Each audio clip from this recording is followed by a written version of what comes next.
ಕಪರ್ದಿನಿ ಕಾಲ ಕಾಲ ಪ್ರಿಯೆ ಕಪರ್ದಿನಿ ಪಾಲಲೋಚನೆ ಚಂಡಿ ಶಾಂಭವಿ ದುರ್ಗೆ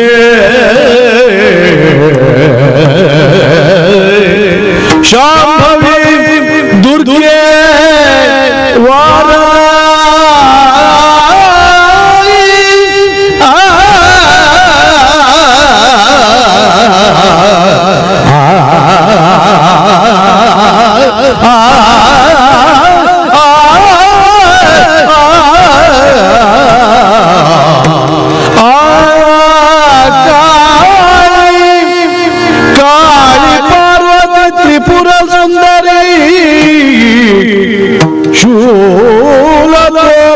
ಪರಶುಧರೆ ಕಂಕಾಲ ಭೈರವಿ ದೇವಿ ರಕ್ಷಿಸೋ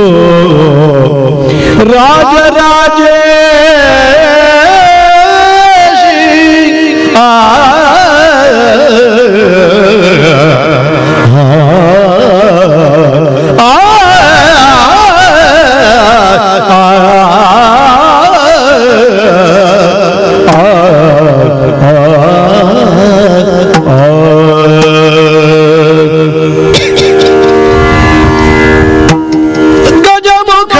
ಗಜಮುಖದವಾಗೆ ಗಣಪಗೆ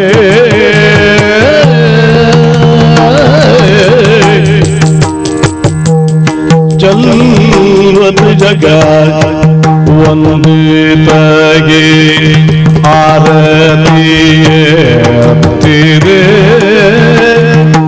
ಆರತಿ ಬೆಳಗಿರೆ ಗಜಮುಖದವಗೆ ಗಣಪಗೆ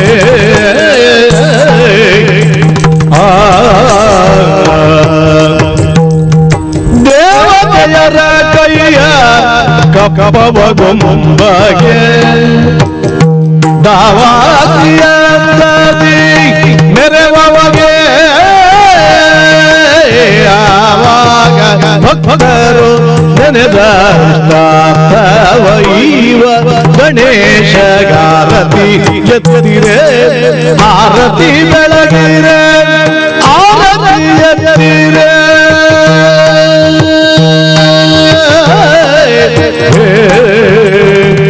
ಗಜಮುಖದವಾಗೆ ಗಣಪಗೆ ಕರದೊಳು ಪರಶುಪಾಶ ಅಂಕುಶಧಾರಗೆ ಹರುಷದಿ ಭಕ್ತರ ಬಗೆ ಪುರಗಭೂಷಣನ ಕುಮಾರ ಗಜವದನನ ಚರಣ ಕಮಲಕ್ಕೆ ಆರತಿ ಎತ್ತಿರೆ ಆರತಿ ಬೆಳಗಿರೆ ಆರತಿ ಎತ್ತಿರೆ ಗಜಮುಖದವಾಗೆ ಗಣಪಗೆ ತೋರ್ದಿನದ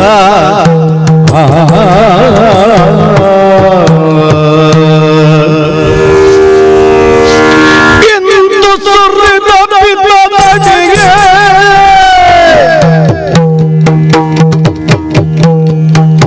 ಇಂದು ಸುರಿದ ಬಿದ್ದಡಿಗೆ ವಂದಿಸಿ ಸಂತಸದೊಳಗಾಗ ವಂದಿಸಿ ಸಂತಸದೊಳಗಾಗ ಬಂದದೆ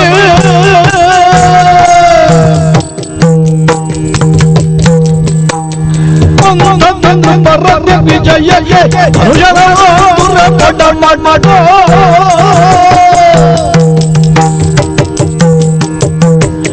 ನಿರ್ಜೀವವಾಗಿರುವಂತಹ ಆಭರಣಗಳು ಮನುಷ್ಯನ ಬಾಹ್ಯ ಸೌಂದರ್ಯವನ್ನು ವೃದ್ಧಿಸಬಹುದೇ ವಿನಃ ಮನುಷ್ಯನ ಆಂತರಂಗಿಕವಾದಂತಹ ವ್ಯಕ್ತಿತ್ವವನ್ನು ವಿಕಸಿತಗೊಳಿಸುವುದಕ್ಕೆ ಸಾಧ್ಯವೇ ಇಲ್ಲ. ಆ ನೆಲೆಯಲ್ಲಿ ನಿರ್ಜೀವವಾಗಿರುವಂತಹ ಗುಣಗಣಗಳನ್ನು ಒಳಗೊಳ್ಳುವ ಮೂಲಕವಾಗಿ ಮಾನಸಿಕವಾದಂತಹ ಸೌಂದರ್ಯವನ್ನು ವ್ಯಕ್ತಿತ್ವದ ವಿಕಾಸವನ್ನು ಲೋಕಕ್ಕೆ ಒದಗಿಸಿಕೊಡಬೇಕು. ಇಂತಹದ್ದೊಂದು ಆಶಯವನ್ನು ಧ್ವನಿಸಿದವರಿದ್ದಾರೆ ನಮ್ಮ ಪೂರ್ವಸೂರಿಗಳು.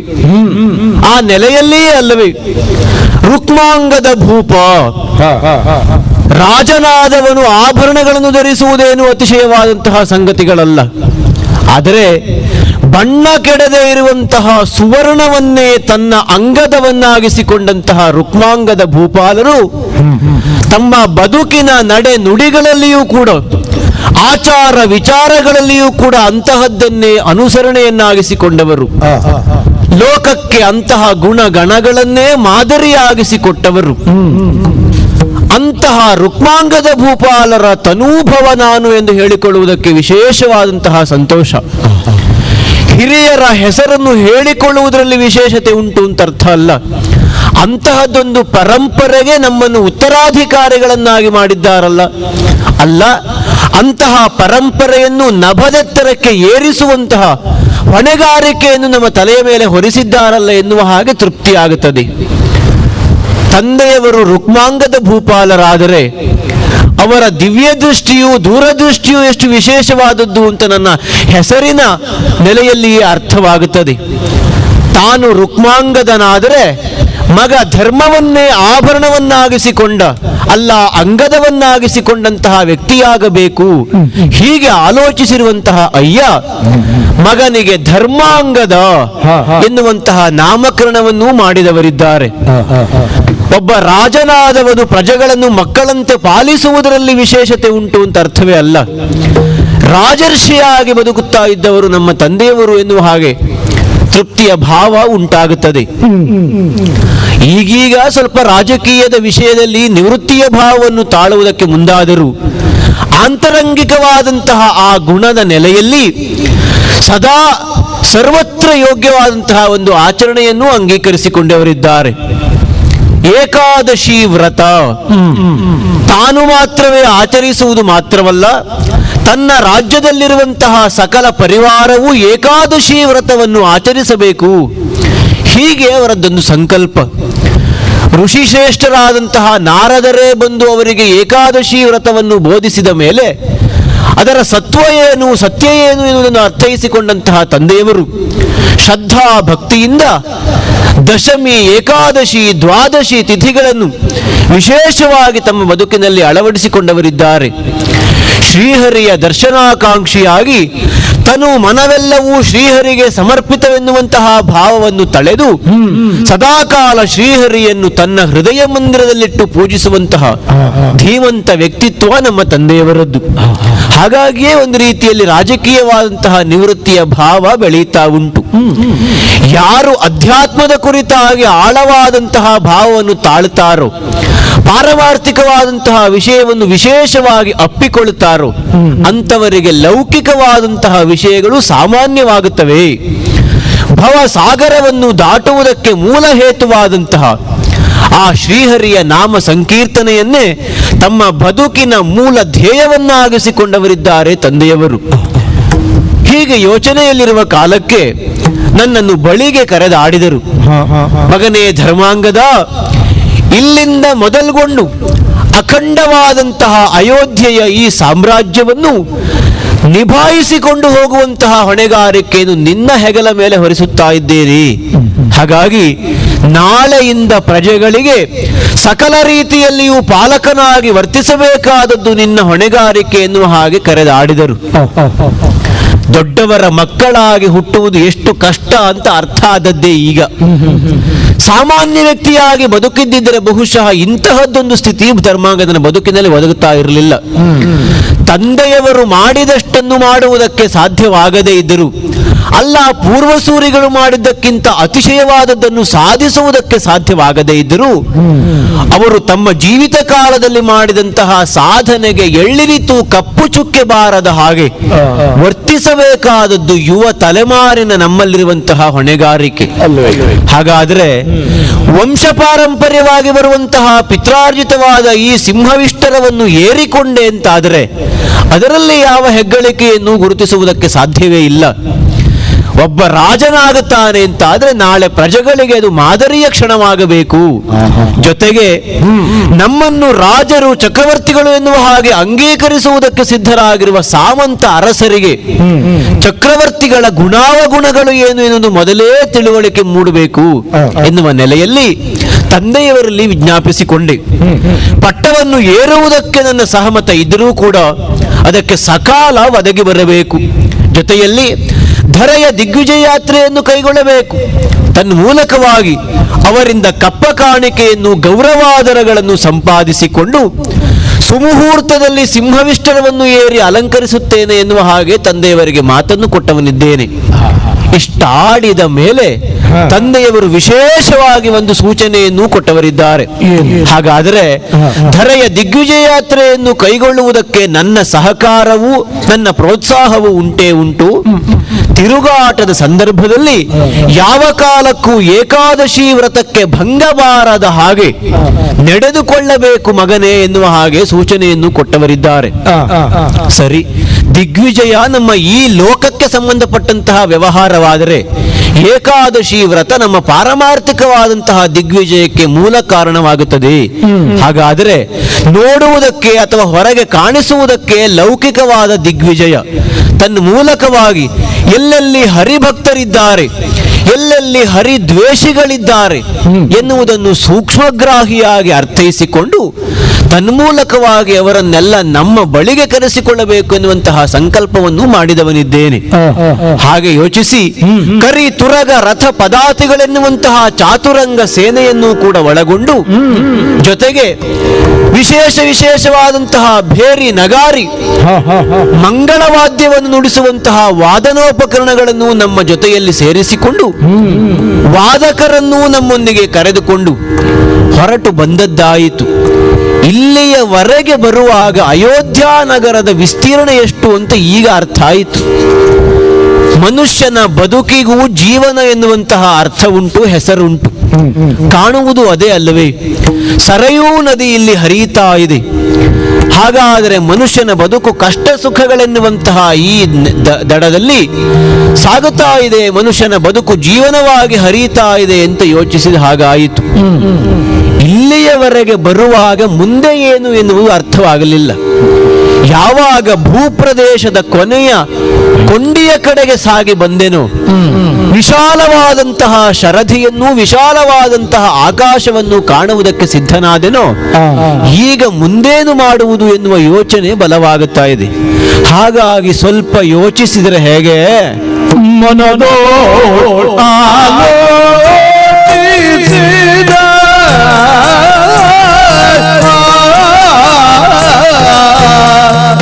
ಮನದೋ ಆಲೋಚಿಸಿದ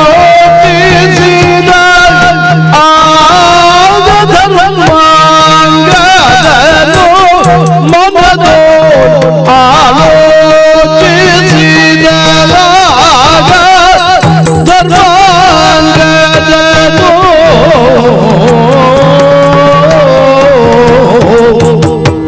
ಜನಪಾಲ ವರ್ಗ ಎಲ್ಲವನು ಜನಪಾಲ ವರ್ಗ ಎಲ್ಲವನು ಮನದೊಳಾಲೋಚಿಸಿದಲಾಗ ಧರ್ಮಾಂಗದನು ಜನಪಾಲ ವರ್ಗ ಎಲ್ಲವನು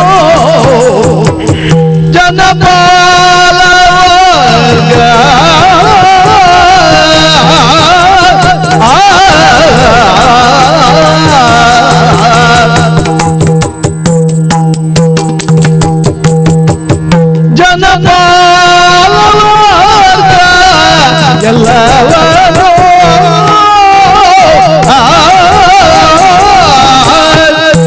ಘನತೆಯೊಳಗೆದು ಕಪ್ಪವೊಬ್ಬ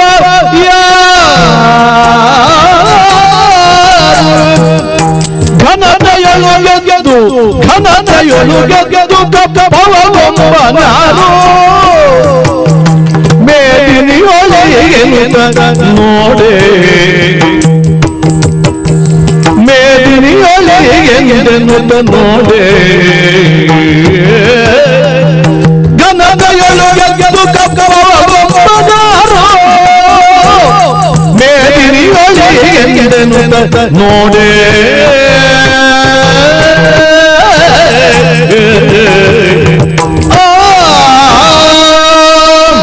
ಕಾಲಿಡುವ ಮುನ್ನ ಕಣ್ಣಿಡಬೇಕೆನ್ನುವುದು ಪ್ರಾಜ್ಞರ ಮಾತು. ಎಷ್ಟು ಸತ್ಯವಾದದ್ದು ಎನ್ನುವುದು ಈ ಕ್ಷಣಕ್ಕೆ ನನ್ನ ಅನುಭವಕ್ಕೆ ಬರ್ತಾ ಉಂಟು. ಯೋಚನೆ ಇಲ್ಲದೆ ಇರುವಂತಹ ಯೋಜನೆ ಇಲ್ಲದೆ ಇರುವಂತಹ ಕಾರ್ಯತತ್ಪರತೆ ಆಕಾಂಕ್ಷಿತ ಫಲವನ್ನು ಕೊಡುವುದಕ್ಕೆ ಸಾಧ್ಯವೇ ಇಲ್ಲ. ಹೀಗೆ ನನ್ನ ಮನಸ್ಸಿನಲ್ಲಿ ಈಗ ತೋಚುತ್ತಾ ಉಂಟು. ಸರಯೂ ನದಿಯನ್ನು ಉತ್ತರಿಸಿದ ಬಳಿಕ ಯಾವ ಪ್ರದೇಶದ ಮೇಲೆ ಅಭಿಯೋಗವನ್ನು ಕೈಗೊಳ್ಳುವುದು, ಯಾವ ಅರಸನನ್ನು ಯುದ್ಧದಲ್ಲಿ ತುಡುಕುವುದು ಎನ್ನುವ ಹಾಗೆ ಯೋಚಿಸದೆಯೇ ಮುಂದಡಿ ಇಟ್ಟೆ ಅಂತಾದರೆ ನಾನು ಎಣಿಸಿದಂತಹ ಫಲ ದೊರೆಯುವುದಕ್ಕೆ ಸಾಧ್ಯವೇ ಇಲ್ಲ. ಕೇವಲ ತೋಳಿನಲ್ಲಿ ಬಲವುಂಟು ಎನ್ನುವ ಕಾರಣಕ್ಕಾಗಿ ಮಾಡುವಂತಹ ಯುದ್ಧ ಇದಲ್ಲವಲ್ಲ. ಯುದ್ಧದ ಹಿನ್ನೆಲೆ ಅಷ್ಟು ಬಲವಾಗಿ ಉಂಟೇ ಉಂಟು. ಹಾಗಾದರೆ ಯಾರನ್ನು ಗೆಲ್ಲಬೇಕು, ಯಾವ ಕ್ರಮದಲ್ಲಿ ಗೆಲ್ಲಬೇಕು ಎನ್ನುವುದನ್ನು ಯೋಚಿಸಬೇಕಾಗುತ್ತದೆ. ಯುದ್ಧಕ್ಕೆ ಪರ್ಯಾಯವಾದ ಮತ್ತೊಂದು ಪದ ಸಮರ ಎನ್ನುವ ಹಾಗೆ. ಯಾವುದು ಮರಣ ಸಹಿತವಾದದ್ದು ಅದು ಸಮರ. ಅನೇಕ ಸಾವಿರ ಯೋಧರ ತಲೆಯನ್ನು ತುಂಡರಿಸುವ ಮುಖೇನವಾಗಿ ನಾನೊಬ್ಬ ಅರಸ ಎನ್ನುವ ಹಾಗೆ ಬೀಗುವುದರಲ್ಲಿ ಯಾವ ಫಲ ಉಂಟು? ಯಾವುದೇ ಹಾನಿಯನ್ನು ಎಸಗದೆ ಯಾವ ಸ್ಥಾನವನ್ನು ಏರುವುದಕ್ಕೆ ಸಾಧ್ಯವಾಗುತ್ತದೆಯೋ ಅದನ್ನು ನಾವು ಲಕ್ಷಿಸಬೇಕಾಗುತ್ತದೆ. ಹಾಗಾಗಿ ಆಲೋಚಿಸಬೇಕಾದಂತಹ ಅನಿವಾರ್ಯತೆ ಬಂದಿದೆ. ಹೌದು, ಅನೇಕ ತುಂಡರಸರನ್ನು ಗೆದ್ದು ನಾನೊಬ್ಬ ಮಂಡಲಾಧಿಪ ಎನ್ನುವ ಹಾಗೆ ಹೇಳಿಸಿಕೊಂಡೆ ಅಂತಾದರೆ ಅದರಲ್ಲಿ ಯಾವ ಅತಿಶಯೋಕ್ತಿ ಕಾಣಿಸುವುದಕ್ಕೆ ಸಾಧ್ಯತೆ ಉಂಟು? ಯಾವ ವಿಶೇಷವಾದ ಸಾರ್ಥಕತೆಯು ಒದಗಿ ಬರುವುದಕ್ಕುಂಟು? ಹಾಗಾದರೆ ಹಾಗಲ್ಲ. ಸಮಸ್ತರೂ ಇದ್ದಾರೆ ಅರಸು ಮಕ್ಕಳಾಗಿ.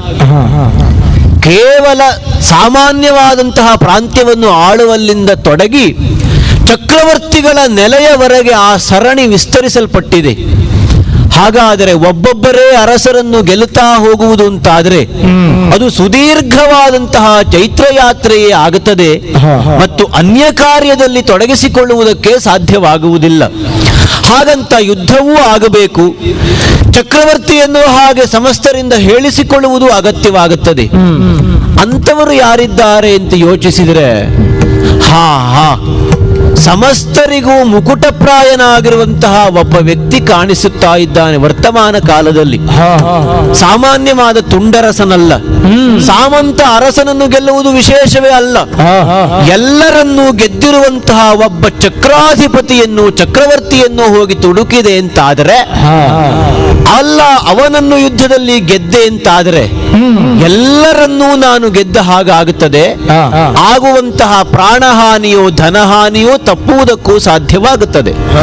ಹಾಗಾದರೆ ವರ್ತಮಾನ ಕಾಲದಲ್ಲಿ ಸಕಲರಿಂದಲೂ ಮಾನ್ಯತೆಗೆ ಭಾಜನನಾಗಿರುವ, ಸಕಲರಿಂದಲೂ ಗೌರವಾದರಗಳಿಗೆ ಪಾತ್ರನಾಗಿರುವ ಚಕ್ರವರ್ತಿ ಯಾರಿದ್ದಾರೆ ಎನ್ನುವ ಹಾಗೆ ಯೋಚಿಸಿದರೆ ಇದ್ದಾನೆ ಒಬ್ಬನಿದ್ದಾನೆ. ಶಶಿಕುಲೇಂದ್ರನು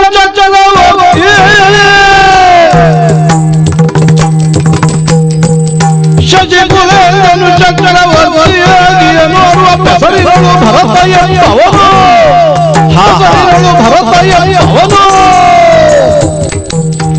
ವಸುಮತಿಯಳ ಪ್ರತಿಷ್ಠಾನಗಳ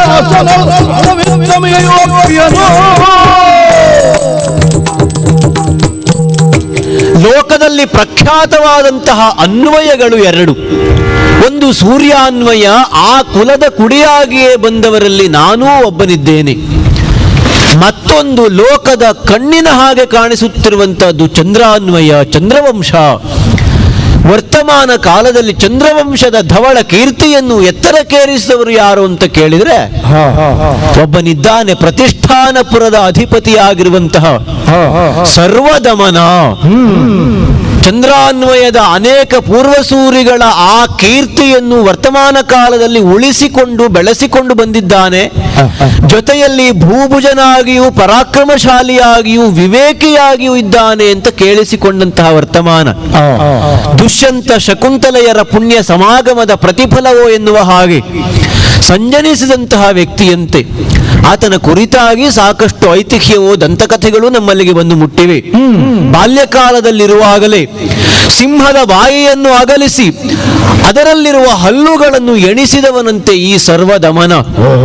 ಚಂದ್ರಾನ್ವಯವು ಇಳಿಮುಖವಾಗುವ ಕಾಲಕ್ಕೆ ಇವನು ಅದನ್ನು ಉತ್ಕರ್ಷದ ಸ್ಥಿತಿಗೆ ಕೊಂಡೊಯ್ದದ್ದರಿಂದ ಭರತ ಹೀಗೆ ಲೋಕದಲ್ಲಿ ಮತ್ತೊಂದು ಹೆಸರಿಗೂ ಪಾತ್ರನಾದವನಿದ್ದಾನಂತೆ. ವರ್ತಮಾನ ಕಾಲದಲ್ಲಿ ಪ್ರತಿಷ್ಠಾನಪುರವನ್ನು ತನ್ನ ರಾಜ್ಯದ ರಾಜಧಾನಿಯನ್ನಾಗಿಸಿಕೊಂಡು ಯಾವ ನೆಲೆಯಲ್ಲಿಯೂ ಅಪವಾದಗಳಿಗೆ ಎಡೆಗೊಡದ ಹಾಗೆ ಚಕ್ರವರ್ತಿಯಾಗಿ ಬಾಳುತ್ತಾ ಇದ್ದಾನೆ ಎನ್ನುವಂತಹ ವರ್ತಮಾನವನ್ನು ಕೇಳಿಸಿಕೊಂಡವರಿದ್ದೇವೆ. ಹಾಗಾದರೆ ನಮ್ಮ ವಾಂಶಿಕ ಹಿನ್ನೆಲೆಯ ನೆಲೆಯಲ್ಲಿಯೂ ನಾನು ಯೋಚಿಸುವುದಾದರೆ ಇದೇ ಸರಿಯಾದ ಮಾರ್ಗ. ಒಬ್ಬ ಚಕ್ರವರ್ತಿಯ ಮಗನಾದವನು ಮತ್ತೊಬ್ಬ ಚಕ್ರವರ್ತಿಯನ್ನೇ ಸಂಧಿಸಬೇಕಾದದ್ದು ವಿಹಿತವಾದ ಕ್ರಮ. ಅವನನ್ನು ಗೆದ್ದೆ ಅಂತಾದರೆ ಮತ್ತೆ ಗೆಲ್ಲುವುದಕ್ಕೆ ಅಂತ ಇನ್ಯಾರನ್ನು ಉಳಿಸುವ ಹಾಗಾಗುವುದಿಲ್ಲ. ಹಾಗಾಗಿ ತಡ ಮಾಡುವುದಲ್ಲ, ಮಿತವಾದಂತಹ ಸೇನೆಯನ್ನು ಕೂಡಿಕೊಂಡು ಆ ಭರತನಲ್ಲಿ ಕಾಡಾಕಾಡಿಯಾಗಿ ಹೋರಾಟವನ್ನು ಮಾಡಿ ಜಯಸಿರಿಯನ್ನು ಹೊತ್ತು ನಮ್ಮ ಅಯೋಧ್ಯ ನಗರಕ್ಕೆ ತರಬೇಕೆನ್ನುವ ಸಂಕಲ್ಪಕ್ಕೆ ಬದ್ಧನಾಗಿದ್ದೇನೆ. ಹಾಗಾದರೆ ತಡ ಮಾಡುವುದಲ್ಲ, ವರ್ತಮಾನವನ್ನು ಮೊದಲಾಗಿ ಕಳುಹಿಸಿಕೊಟ್ಟಿದ್ದೇನೆ. ಸೇನೆಯೊಂದಿಗೆ ಸಾಗುತ್ತೇನೆ ಪ್ರತಿಷ್ಠಾನಪುರಕ್ಕೆ.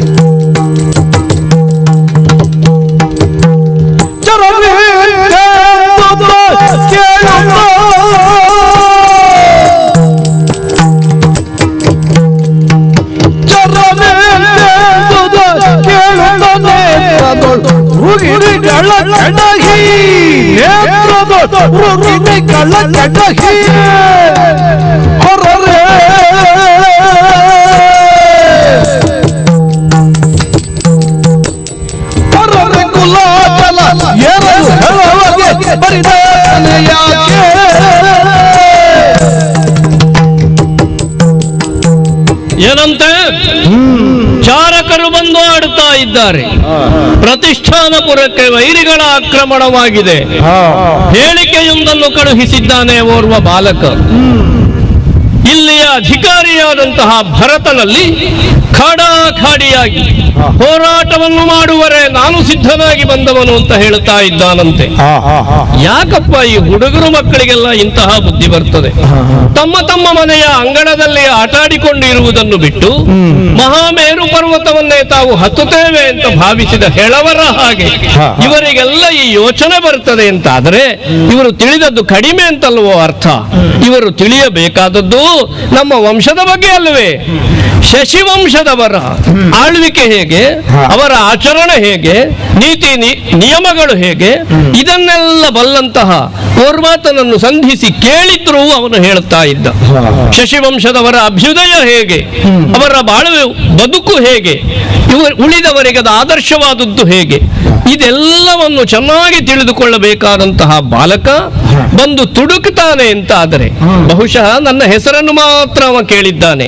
ಅದರ ಹಿಂದಿರುವ ಇತಿಹಾಸವನ್ನು ಅವನು ಗಮನಿಸಲಿಲ್ಲ. ಮೆರೆದಿರುವಂತಹ ಈ ವರ್ಷ ನನ್ನ ಹೆಸರಿನಿಂದಲೇ ಪ್ರಖ್ಯಾತವಾಗಿದೆ ಎನ್ನುವಂತಹ ಸಾಮಾನ್ಯ ಪ್ರಜ್ಞೆ ಇಲ್ಲದವನು ಬಂದು ನನ್ನಲ್ಲಿ ಧುರವನ್ನು ಬಯಸ್ತಾನೆ ಅಂತಾದರೆ ಅವನಿಗೆ ಆಲೋಚನಾ ಬುದ್ಧಿ ಎನ್ನುವಂತಹದ್ದು ಕಡಿಮೆ ಅಂತ ಹೇಳುವುದು ಸ್ಪಷ್ಟ. ಆದರೆ ಹಿಂದೆ ಯಾರಾದ್ರೂ ಬಂದಿದ್ದಾರೋ ನಮ್ಮಲ್ಲಿ ಹೋರಾಟಕ್ಕೆ ಅಂತ ಭಾವಿಸಿದರೆ, ಯೋಚಿಸಿದ್ರೆ ಯಾರೂ ಬಂದದ್ದಿಲ್ಲ. ಇಂತಹ ಪರಿಸ್ಥಿತಿಯಲ್ಲಿ ಒಬ್ಬ ಬರ್ತಾನೆ ಅಂತಾದರೆ ಬಳಿರೆ ಬಳಿರೆ ಎನ್ನುವಂತಹ ಉದ್ಗಾರ ಸಹಜವಾಗಿಯೇ ನನ್ನ ಬಾಯಿಯಿಂದ ಬರುವುದು. ನಿನ್ನೆ ಹುಟ್ಟಿ ಇಂದು ಬೆಳೆಯುತ್ತಿರುವಂತಹ ಓರ್ವ ಬಾಲಕ ಬಂದು ನನ್ನಲ್ಲಿ ಹೋರಾಟವನ್ನು ಬಯಸ್ತಾನೆ ಅಂತಾದರೆ ಮೆಚ್ಚಲೇಬೇಕು. ಹಾಗಾಗಿ ಅವನಲ್ಲಿ ಹೋರುವರೆ ನಾನು ಹೊರಡುವ ವಿಧಾನ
ಸಂಭವದ ಪರಿಯೇನೋ ಕಾಣುತ್ತೇನೆ.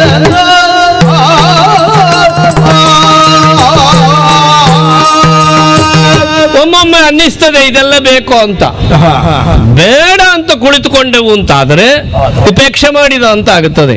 ಜೊತೆಗೆ ಬಾಲಕ ಬಂದ ವಿಧಾನದಿಂದಲೇ ಅವನನ್ನು ಯಕಶ್ಚಿತ ಎನ್ನುವುದಾಗಿ ಕಂಡ ಅಂತ ಆಗುತ್ತದೆ. ಹಾಗಾಗಿ ಚತುರಂಗ ಸೇನೆಯೊಂದಿಗೆ ಹೊರಟಿದ್ದೇನೆ.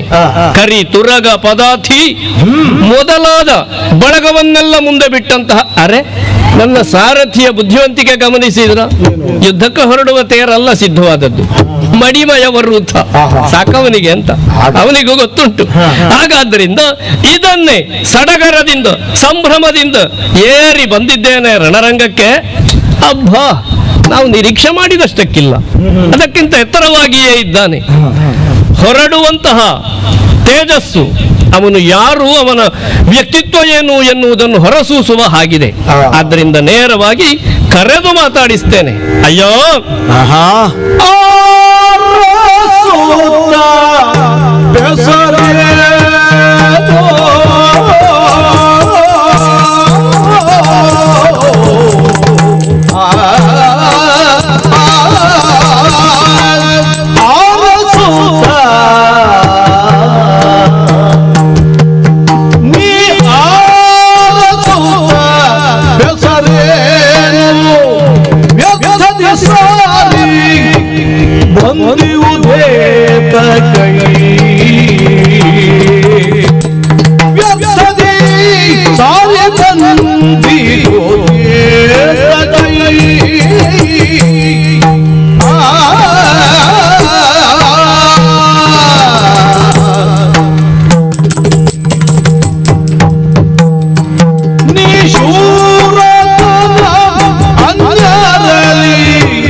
ಬಾಲಕ, ನನ್ನನ್ನ ನೀನು ನಿಂತಹ ನಿಲುವು, ನಿನ್ನ ಟಿವಿ ಇದನ್ನೆಲ್ಲ ಗಮನಿಸುವಾಗ ಆ ಗಾಂಭೀರ್ಯ, ವರ್ಚಸ್ಸು, ತೇಜಸ್ಸು, ಒಮ್ಮೆ ನಾನು ಅಪ್ರತಿಭನಾದದ್ದು ಸುಳ್ಳಲ್ಲ. ಯಾರ ಮಗನಪ್ಪ? ಹೀಗೊಂದು ಮನಸ್ಸಿನಲ್ಲಿ ಆಲೋಚನೆ ಬಂದ ಕ್ಷಣದಲ್ಲಿಯೇ ಮಾತಾಗಿ ಪರಿವರ್ತನೆಗೊಂಡಿದೆ. ಯಾರು ಹೆತ್ತ ಕಂದ ನೀನು? ಚಾರಕರು ಬಂದು ಏನೋ ಹೇಳಿದರು. ಅದೇ ವಿಷಯ ಹೌದು ಅಂತಾದರೆ ನನ್ನಲ್ಲಿ ಹೋರಾಟವನ್ನು ನೀನು ಬಯಸಿದೀಯಂತೆ. ಅಯ್ಯ, ಆಲೋಚನೆ ಇಲ್ಲದೆ ಬಂದಿ ಅಂತ ಹೇಳುವುದಂತೂ ಸ್ಪಷ್ಟ. ಬೇರೆ ಯಾರಲ್ಲಿಯಾದರೂ ತೋರಬಹುದಾದಂತಹ ನಿನ್ನ ಈ ವರ್ತನೆಯನ್ನು ನನ್ನ ಮುಂದೆ ತೋರುವುದಕ್ಕೆ ಬಂದಿದ್ದಿ, ಇದು ಮಾತ್ರ ನನಗಿರುವ ಆಕ್ಷೇಪ. ನಿನ್ನ ಎದುರಿನಲ್ಲಿ ನಿಂತು ಮಾತನಾಡುತ್ತಿರುವವನು ಸಾಮಾನ್ಯನಲ್ಲ. ಈ ಪ್ರಜ್ಞೆ ನಿನಗೆ ಬೇಕು. ನೀನು ನಿಂತ ನೆಲವನ್ನು ಪಾಲಿಸುವ ಈ ಪೊಡವೆಯ ಒಡೆತನವನ್ನು ಹೊಂದಿದ ಒಡೆಯ ನಾನು. ಹಾಗಾದರೆ ನನ್ನ ನಿರೀಕ್ಷೆಯ ಭರತ ಅಂದ್ರೆ ನಾನೇ. ಸಹಜವಾಗಿಯೇ ನನ್ನ ಯೌವನ, ನಿನ್ನನ್ನು ಕಂಡ ಮರುಕ್ಷಣದಲ್ಲಿ ನೆನಪಾಗಿ ಹೋಯಿತು. ಆಹಾ ಆಹಾ ಎಂತಹ ವರ್ಚಸ್ವಿ ಬಾಲಕ! ನನ್ನ ಅಯ್ಯನು ನನ್ನನ್ನು ಕಂಡ ಮರುಕ್ಷಣದಲ್ಲಿ ಆಡಿದಂತಹ ಮಾತು ನೆನಪಾಯಿತು ನನಗೆ. ಏನು ಮಗು, ಇಂತಹ ವರ್ಚಸ್ಸು ಸಹಜವಾಗಿಯೇ ಸಿದ್ಧಿಸ್ತದೆ ಅಂತಾದರೆ ನಿನ್ನ ಹುಟ್ಟಿನ ಹಿನ್ನೆಲೆಯನ್ನು ನಾನು ತಿಳಿದುಕೊಳ್ಳಬೇಕು ಎನ್ನುವಂತಹ ಕುತೂಹಲ. ಯಾರೋ ಸಾಮಾನ್ಯ ತುಂಡರಸ ಪಡೆದ ಕುಮಾರ ನೀನಲ್ಲ ಅಂತ ಹೇಳುವುದು ಸ್ಪಷ್ಟ. ಯಾರ ಕಂದ ನೀನು? ಪರಿಚಯವನ್ನು ಅಪೇಕ್ಷಿಸುವುದು ಅಂತಾದರೆ ಹೌದು, ಹೇಳುವುದಕ್ಕೇನು ಆಗಲಿ.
ಹಿನ್ನೆಲೆ ಇಷ್ಟು ಗಟ್ಟಿಯಾಗಿ ಉಂಟು ಅಂತಾದ್ರೆ ಯಾರೂ ಮುಮ್ಮೇಳ ಆಗುವುದಕ್ಕೆ ಸಾಧ್ಯ ಆಗುತ್ತದೆ ಹೇಳುವುದಕ್ಕೆ ನಾನೇ ಸಾಕ್ಷಿ. ಯಾಕೆ ಆಡಿದ್ದು? ಯಾಕೆ 1000 ಸೌದೆಗಳು ಒಲೆಯಲ್ಲಿ ಉರಿದರೂ ಜ್ಯೋತಿಯ ಬೆಳಕಿಗೆ ಸಮವಾಗುವುದಕ್ಕೆ ಸಾಧ್ಯ ಇಲ್ಲ. 1000 ತಾರೆಗಳು ಆಗಸದಲ್ಲಿ ಮಿನುಗಿದರು ಒಬ್ಬ ಸೂರ್ಯನ ತೇಜಸ್ಸಿಗೆ ಸಮವಾಗುವುದಕ್ಕೆ ಸಾಧ್ಯವೇ ಇಲ್ಲ. ಅಂತಹ ದ್ಯುಮಣಿ ಕುಲ ಜಗತ್ತಿನ ಕಣ್ಣು ಎನ್ನುವ ಹಾಗೆ ಗುರುತಿಸಿಕೊಂಡಿರುವ ಸೂರ್ಯನಾರಾಯಣನಿಂದ ಆರಂಭವಾದಂತಹ ಸೂರ್ಯ ವಂಶದಲ್ಲಿ ಅನೇಕ ಅರಸರು ಈಗಾಗಲೇ ಆಗಿ ಹೋಗಿದ್ದಾರೆ. ತಮ್ಮ ಕಾಲದ ಬಳಿಕವೂ ತಮ್ಮ ಕೀರ್ತಿಯನ್ನು ಉಳಿಸಿ ಹೋದವರಿದ್ದಾರೆ. ಅವರ ಉತ್ತರಾಧಿಕಾರಿಯಾಗಿ ಕಾಣಿಸಿಕೊಂಡವರು ವರ್ತಮಾನ ಕಾಲದ ಚಕ್ರವರ್ತಿಗಳು ಎನ್ನುವ ಹಾಗೆ ನಗಳತೆಗೆ ಭಾಜನರಾದ ರುಕ್ಮಾಂಗದ ಭೂಪಾಲರು. ಯಾರು? ರುಕ್ಮಾಂಗದ ಭೂಪಾಲರು, ಅಯೋಧ್ಯೆಯ ಚಕ್ರವರ್ತಿ. ಅಂತಹ ದ್ಯುಮಣಿ ಕುಲ ಸಂಜಾತರಾಗಿರುವಂತಹ ರುಕ್ಮಾಂಗದ ಭೂಪಾಲರಿಗೆ ನಾನು ತನೂಭವ, ಹೆಸರು ಧರ್ಮಾಂಗದ ಎನ್ನುವ ಹಾಗೆ. ಅಪ್ಪ ರುಕ್ಮಾಂಗದ, ಮಗ ಧರ್ಮಾಂಗದ. ಒಳ್ಳೆಯದು. ಹಾಗಾದ್ರೆ ಬಂದದ್ದು ಯಾಕೆ? ಯಾಕೆ ತಂದೆಯ ಆಶೋತ್ತರವನ್ನು ಈಡೇರಿಸುವುದಕ್ಕೆ ಬೇಕಾಗಿ ಪುರದಿಂದ ಹೊರಟವನು. ಏಕಾದಶಿ ವ್ರತಕ್ಕೆ ಒಳಗಾದಂತಹ ತಂದೆಯವರು ನಾಳೆಯಿಂದ ಈ ಪುರದ ಹೊಣೆ ನಿನ್ನದ್ದು ಮಗನೇ ಅಂತ ಆಡಿದ ಕಾಲಕ್ಕೆ ಧರೆಯ ದಿಗ್ವಿಜಯ ಯಾತ್ರೆಯನ್ನು ಕೈಗೊಳ್ಳಬೇಕೆನ್ನುವಂತಹ ಅಪೇಕ್ಷೆಯನ್ನು ಮುಂದಿರಿಸಿದೆ. ಹಾಗೆ ಯೋಚಿಸುತ್ತಾ ಬರುವಾಗ ವರ್ತಮಾನ ಕಾಲದಲ್ಲಿ ಸಕಲರಿಗೂ ಅಧಿಪತಿ ಎನ್ನುವ ಹಾಗೆ ಕರೆಸಿಕೊಂಡವನೊಬ್ಬನಿದ್ರೆ ಅದು ಭರತ. ಹಾಗೆ ನನ್ನ ಮನಸ್ಸಿನಲ್ಲಿ ಭಾವಿಸಿಕೊಂಡದ್ದು. ತುಡುಕಿದರೆ ಭರತನನ್ನೇ ತುಡುಕಬೇಕು, ಗೆದ್ದರೆ ಭರತನನ್ನೇ ಗೆಲ್ಲಬೇಕು. ಸ್ವಾಗತವನ್ನು ಸ್ವೀಕರಿಸಿದರೆ ಚಕ್ರವರ್ತಿಯಿಂದಲೇ ಸ್ವೀಕರಿಸಬೇಕು ಎನ್ನುವ ಹಾಗೆ ಯೋಚಿಸಿ ಈ ಸೇನೆಯನ್ನು ಕೂಡಿಕೊಂಡು ಇಲ್ಲಿಯವರೆಗೆ ಬಂದವನು ನಾನಿದ್ದೇನೆ. ಹಾಗಾಗಿ ಬಂದದ್ದು ಉದ್ದೇಶ ಧುರ. ಹೌದು, ಕೇವಲ ಧುರ ಮಾತ್ರ ಅಲ್ಲ, ವಿಜಯವನ್ನು ಅಪೇಕ್ಷಿಸಿ ಸಾಧಿಸುವುದಕ್ಕೆ ಬಂದವನು. ಹೌದು ಹೌದು ಹುಡುಗ.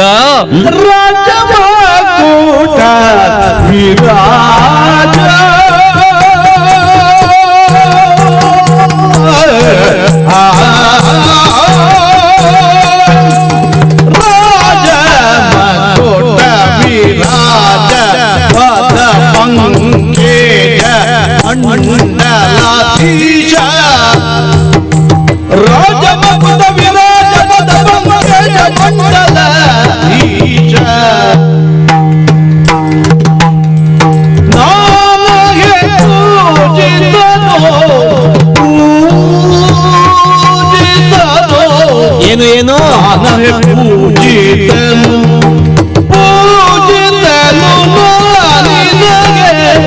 ಸಮರಕ್ಕೆ ಬಂದೆ, ಸಮರಕ್ಕೆ ಬಂದೆ, ಸಮರಕ್ಕೆ ಬಂದೆ. ಸಮರಕ್ಕೆ ಬಂದೆ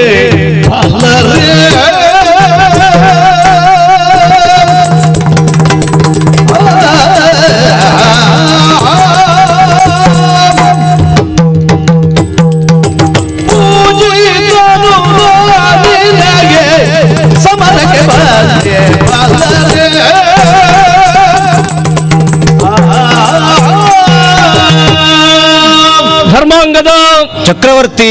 ಫಲ ಫಲ ಯಾಕೆ? ಕೇವಲ ನನ್ನೊಂದಿಗೆ ಹೋರಾಟ ಮಾಡುವುದಲ್ಲ, ವಿಜಯವನ್ನು ಪ್ರಾಪ್ತಿ ಮಾಡಿಕೊಳ್ಳುವರ ನಿನ್ನ ಸಂಕಲ್ಪ, ಮೂಲ ಉದ್ದೇಶ ಅದುವೇ. ಇದು ನನಗೆ ಮೆಚ್ಚುಗೆಗೆ ಕಾರಣವಾದಂತಹ ವಿಷಯ. ಸ್ವಲ್ಪ ತಡ ಆಯ್ತು ಅಂತ ನೀ ಬಂದದ್ದ? ಹೌದು. ಯಾಕೆ? ಸ್ವಲ್ಪ ಮೊದಲು ಬಂದಿದ್ರೆ ಈ ಸಂಕಲ್ಪವೇ ಬೇರೆಯಾಗಿ ಹೋಗ್ತಾ ಇತ್ತು. ಹೇಗೆ? ತುಂಬಿದಂತಹ ಸಭೆ, ಕಪ್ಪ ಕಾಣಿಕೆಗಳನ್ನು ಹೊತ್ತು ತಂದಂತಹ ಸಾಮಂತರು, ಮಾಂಡಲಿಕರು ಬಂದು ನನ್ನ ಪದಕ್ಕೆ ಎರಗುವ ದೃಶ್ಯವನ್ನು ನೀನು ಕಾಣಬೇಕಿತ್ತು. ಭವ್ಯವಾದ ದಿವ್ಯವಾದ ಸಿಂಹಾಸನವನ್ನಾರೋಹಿಸಿ ನಾನು ಕುಳಿತ ಆ ಕ್ಷಣದಲ್ಲಿ ನನ್ನ ಪಾದಗಳನ್ನು ಬೆಳಗುತ್ತಿದ್ದದ್ದು ಯಾವುದು ಬಲ್ಲೆಯ? ಅವರ ಕಿರೀಟದಲ್ಲಿ ಫಳ ಹೊಳೆಯುತ್ತಿದ್ದ ರತ್ನಗಳು, ಅವುಗಳಿಂದ ನೀರಾಜಿತವಾದಂತಹ ಈ ನನ್ನ ಪಾದ, ಈ ಪಾದವನ್ನು ನೀನು ಮಾನಿಸಿ ಒಪ್ಪಿ ಸೇವೆ ಮಾಡುವುದನ್ನು ಬಿಟ್ಟು ದುರದಲ್ಲಿ ವಿಜಯವನ್ನು ಸಾಧಿಸ್ತೇನೆ ಹೌದು ಎನ್ನುವ ಹುಂಬತನದಲ್ಲಿ ಬಂದಿಯಲ್ಲ. ಇದು ಹುಂಬತನ ಅಂತ ಆಯ್ತಾ? ಹಳಿರೆ ಮಗು, ಅದಕ್ಕೆ ಹೇಳಿದ್ದು ನನ್ನ ಪ್ರಾಯಕಾಲವನ್ನು ನೀನು ನೆನಪಿಸಿದೆ ಅಂತ. ನನ್ನಲ್ಲಿಯೂ ಇದೇ ಅದಮ್ಯವಾದಂತಹ ಉತ್ಸಾಹ ಮನೆ ಮಾಡಿದ್ದು ಒಪ್ಪುತ್ತೇನೆ. ಆದ್ರೆ ಅದು ಆಗಲಿಕ್ಕಿಲ್ಲ, ಹೋಗಲಿಕ್ಕಿಲ್ಲ, ಸಾಗಲಿಕ್ಕಿಲ್ಲ. ಪೂಜಿತನಾದಂತಹ ನನಗೆ ಯಾರು ನಾನು ಪೂಜಿತನಾದಂತಹ ನನಗೆ ಪಾದಮೂಲದಲ್ಲಿ ಹರಿವಾಣದಲ್ಲಿ ಹಣ್ಣುಕಾಯಿ ಇಟ್ಟು ವಂದಿಸಿ ಮುಂದೆ ಹೋಗುವವನಿದ್ದೇನೆ, ಧರೆಯ ದಿಗ್ವಿಜಯವನ್ನು ಮಾಡ್ತೇನೆ, ಅನುಜ್ಞೆಯನ್ನು ಕೊಡಿ ಅಂತ ಕೇಳುವುದು ಬಿಟ್ಟು ಏನು ಧನುಷರ ಎತ್ತಿ ತೋರಿಸ್ತಾ ಇದ್ದೀಯ? ಇದೆಲ್ಲ ನಾವು ಆಟ ಆಡಿ ಬಿಟ್ಟವ. ಯಾರು ನೀನು? ಪೂಜಿತನ? ಹೌದಾ? ಅಯ್ಯೋ ಹರುಷ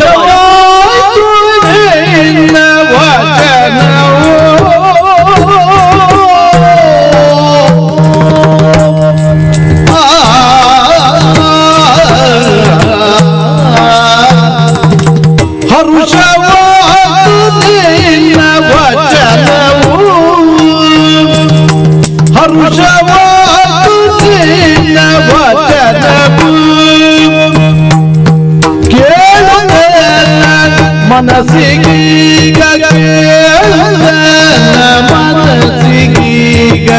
ಕೇಳುತ್ತನ್ನ ಮನಸ್ಸಿಗೀಗ ಹರುಷವಾಯ್ತು ಹರುಷವಾಯ್ತು ನಿನ್ನ ವಚನವೋ ಕೇಳುತ್ತನ್ನ ಮನಸ್ಸಿಗೀಗ ಮನಸ್ಸಿಗೀಗ ಹರುಷವಾಯ್ತು ನಿನ್ನ ವಚನವೋ.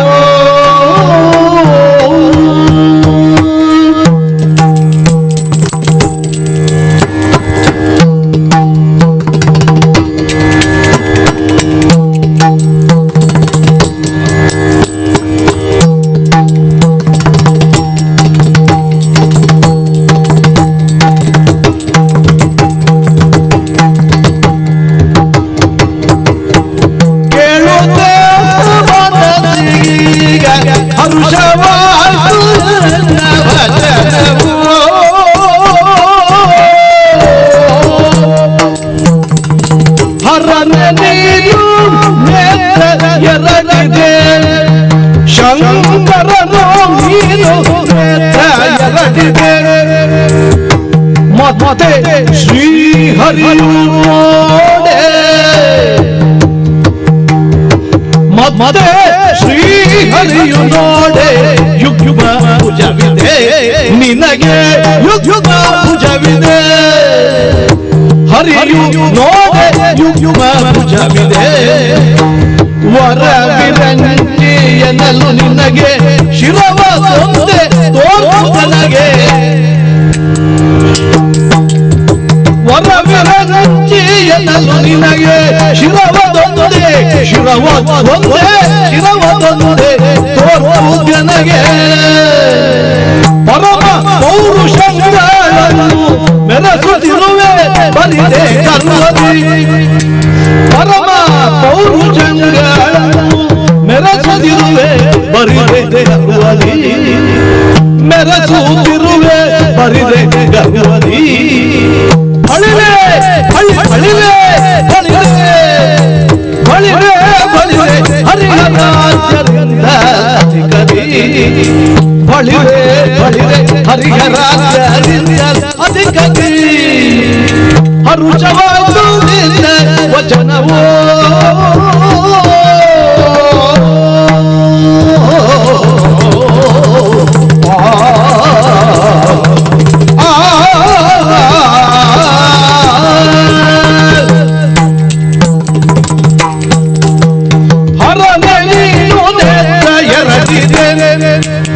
ಮತ್ತೆ ಶ್ರೀಹರಿಯು ನೋಡೆಯು ಭುಜವಿದೆ ವರವಿರಂಜಿಯನಲು ನಿನಗೆ ಶಿರವದೊಂದೇ ತೋರ್ಪುದೀಗ ಪರಮ ಪೌರುಷಗಳನ್ನು ಮೆರೆಸುತ್ತಿರುವೆ ಬರಿದೆ ಗರ್ವದಿ ಬಳಿರೆ ಬಳಿರೆ ಬಳಿರೆ ಬಳಿರೆ ಬಳಿರೆ ಬಳಿರೆ ಹರಿಹರಾಜ್ಯದಿಂದ ಅಧಿಕದಿ ಹರುಷವಾದು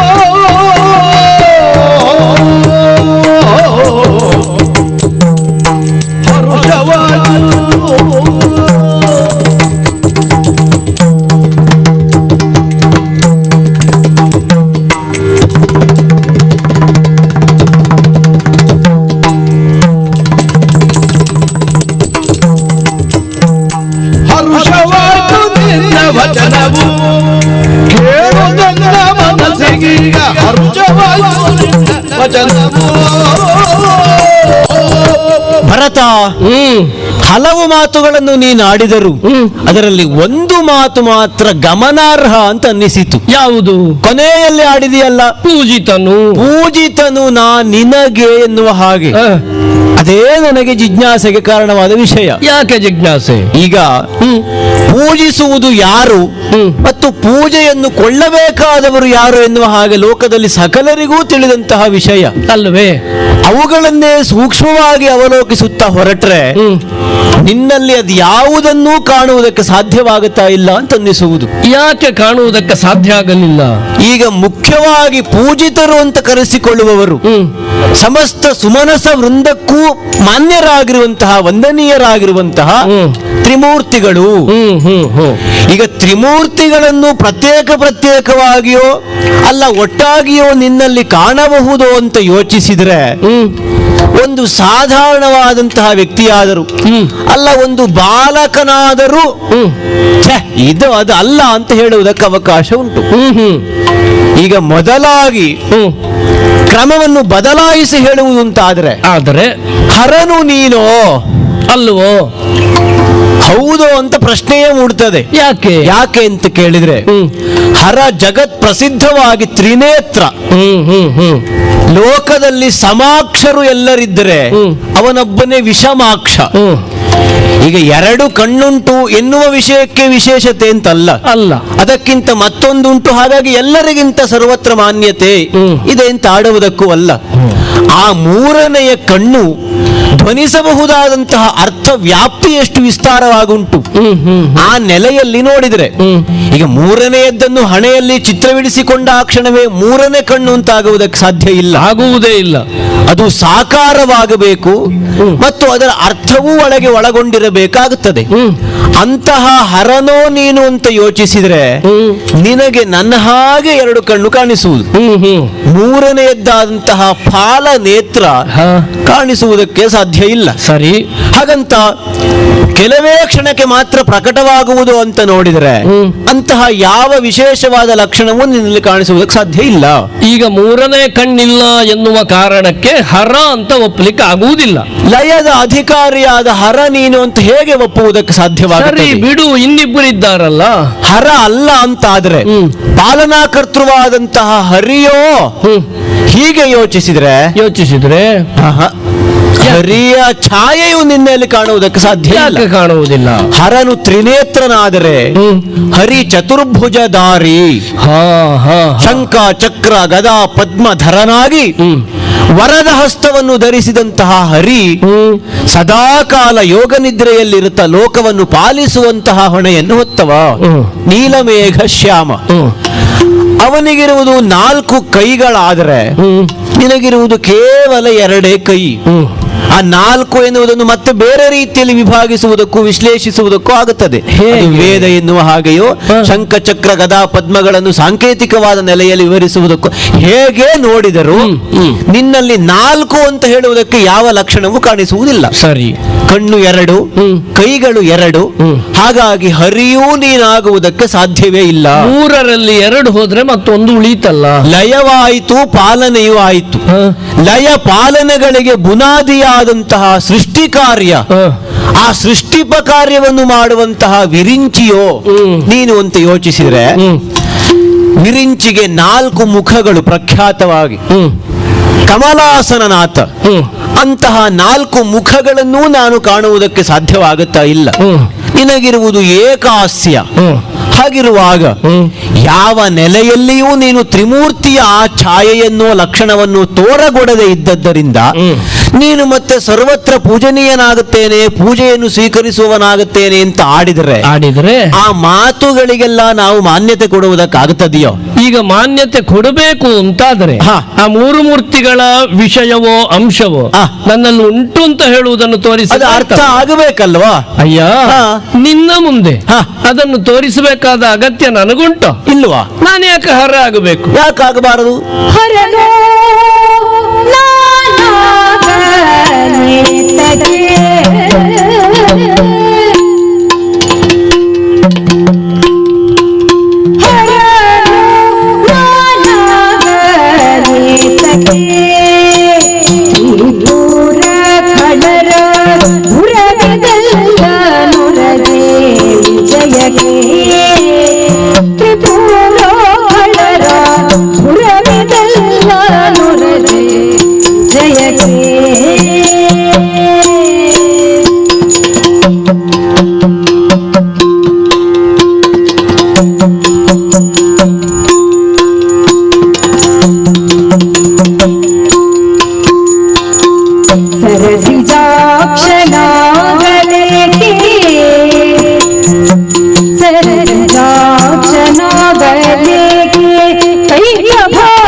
ಕಲ್ಪಿಸುವೆನು ತರಳಬೇಡ ತರಳಬೇಡ ಸಾರು ನಿಶ್ಚಯ ಕಲ್ಪಿಸುವೆನು ತರಳಬೇಡ ಸಾರು ನಿಶ್ಚಯ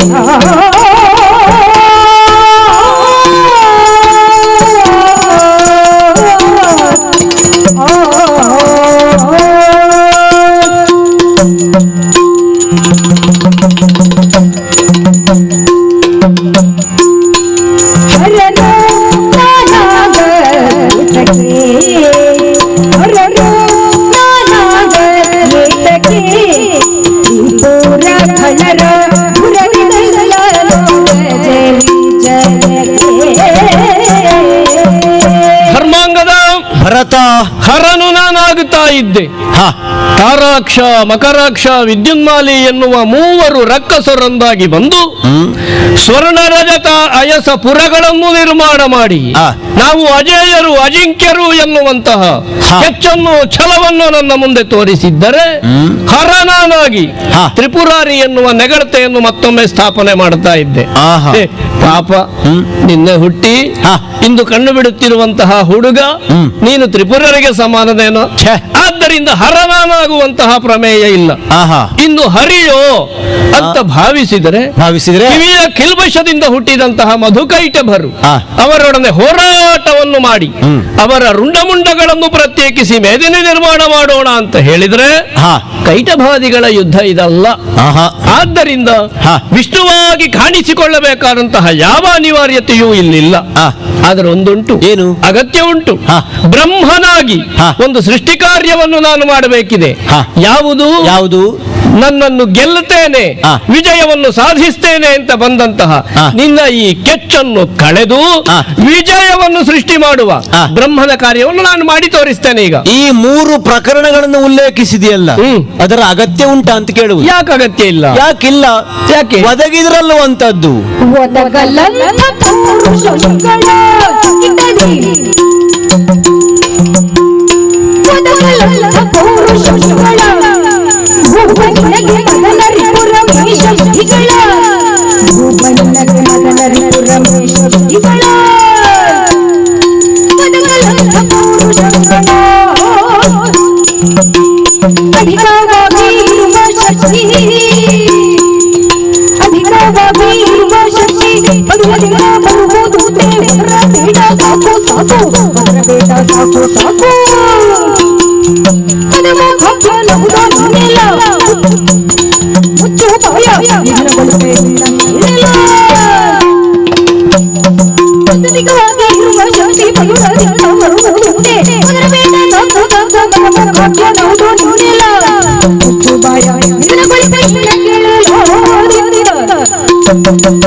ಕೇವಲ ತ್ರಿಪುರ ಮಥನದ ಕಾರಣಕ್ಕಾಗಿ ಹರ ಪೂಜನೀಯನಾಗುತ್ತಾನೆ ಅಂತಾದ್ರೆ ತ್ರಿಪುರರು ವರವನ್ನು ಪಡೆದದ್ದೇ ಹಾಗೆ ಆ ಪಡೆದ ವರಕ್ಕೆ ಅನುಗುಣವಾಗಿ ಶಿವನು ಪ್ರವರ್ತಿಸಿದೇನೆ ವಿನಃ ಶಿವನ ಹೆಚ್ಚುಗಾರಿಕೆ ಎನ್ನುವಲ್ಲಿ ಕಾಣಿಸುವುದಕ್ಕೆ ಸಾಧ್ಯ ಇಲ್ಲ. ಸರಿ, ಬ್ರಹ್ಮನೋ ಹರಿಯೋ ಆ ಶಿವನ ಕಾರ್ಯಕ್ಕೆ ವಿವಿಧ ರೀತಿಯಲ್ಲಿ ವಿವಿಧ ರೂಪದಲ್ಲಿ ಒದಗಿ ಬಂದರು.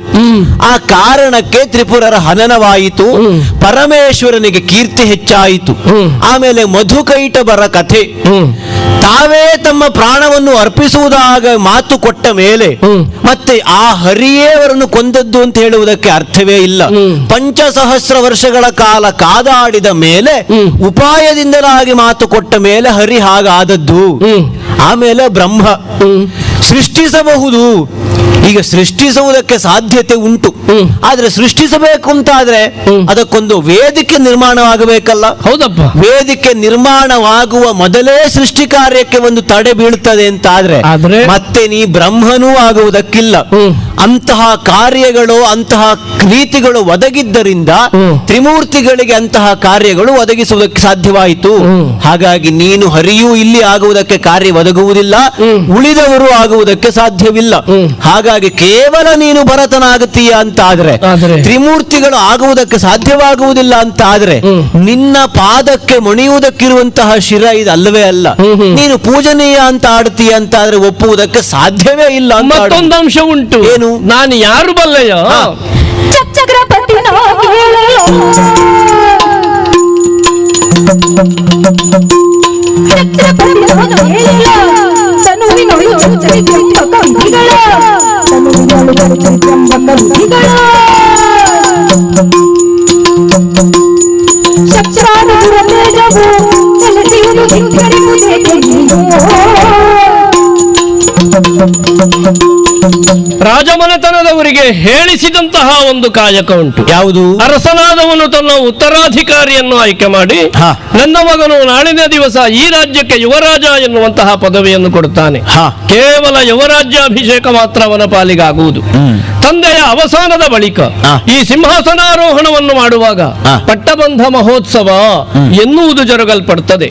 ವೈದಿಕ ವಿಧಿ ವಿಧಾನಗಳೊಂದಿಗೆ ಆಚರಿಸಲ್ಪಡಬಹುದಾದಂತಹ ಈ ಪ್ರಕ್ರಿಯೆಯೊಳಗೆ ತ್ರ್ಯಂಬಕ, ಹರಿ ಮತ್ತು ಬ್ರಹ್ಮ ಇವರ ಅಂಶಗಳನ್ನು ನಿಕ್ಷೇಪ ಮಾಡುತ್ತಾರೆ. ಹೇಗೆ?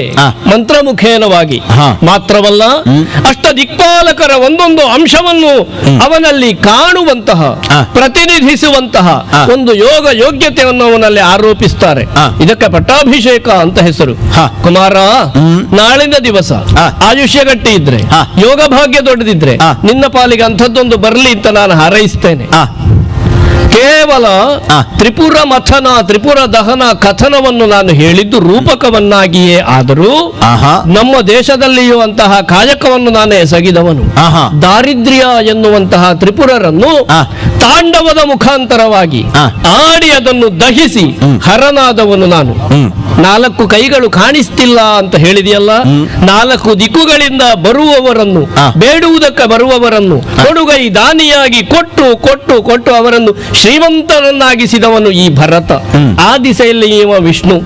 ಇನ್ನು ಸೃಷ್ಟಿ ಕಾರ್ಯ, ಶಾಸನವನ್ನು ಸೃಷ್ಟಿ ಮಾಡುವವನು ರಾಜ. ಈ ಕಾರಣದಿಂದ ರಾಜ್ಯ ಸುಭಿಕ್ಷವಾಗಿದೆ.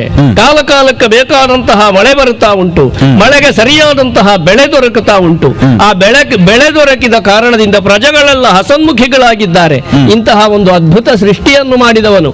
ಅವರ ಸುಖ, ಶಾಂತಿ, ನೆಮ್ಮದಿ ಎನ್ನುವಂತಹ ಸೃಷ್ಟಿಗೆ ಕಾರಣೀಕರ್ತನು ನಾನು. ಇಂದ್ರನ ಅಧಿಕಾರವನ್ನು, ಅಗ್ನಿಯ ತೇಜಸ್ಸನ್ನು, ನಿರುತಿಯ ರಕ್ಷೋಧಿಪತಿತ್ವವನ್ನು, ಯಮನ ದಂಡಾಧಿಪತ್ಯವನ್ನು, ವರುಣನ ಪಾವನತ್ವವನ್ನು, ವಾಯುವಿನ ಸರ್ವವ್ಯಾಪಕತ್ವವನ್ನು, ಈಶಾನನ ವಿದ್ಯಾಧಿಪತಿತ್ವವನ್ನು ನನ್ನಲ್ಲಿ ಆರೋಪಣೆ ಮಾಡಿಕೊಂಡು, ಕುಬೇರನ ಧನಾಧಿಪತಿತ್ವವನ್ನು ನನ್ನಲ್ಲಿ ಇಟ್ಟುಕೊಂಡು ಇಡೀ ಭೂಮಂಡಲವನ್ನು ಏಕಚಕ್ರಾಂಕಿತವಾಗಿ ಪರಿಪಾಲಿಸಿಕೊಂಡು ಬಂದಂತಹ ನಾನು ಚಕ್ರಪತಿ. ಈಗ ನನ್ನಲ್ಲಿ ಪೂಜನೆ ಮಾಡುವುದಕ್ಕೆ ಸಾಕಾಗುವುದಿಲ್ಲ. ಪೂಜಿತ ನಾನು ಹೌದಲ್ವ? ನಾನೊಬ್ಬ ಪೂಜನೀಯ ಎನ್ನಿಸಿಕೊಳ್ಳುವುದಕ್ಕೆ ಬೇಕಾಗಿ ಇಷ್ಟು ಅಂಶಗಳನ್ನು ಪೂರಕವಾಗಿ ನೀ ಜೋಡಿಸುವುದು ಹೌದು ಅಂತಾದ್ರೆ ಅದು ನಮ್ಮಲ್ಲಿಲ್ವಾ? ಉಂಟಲ್ಲ.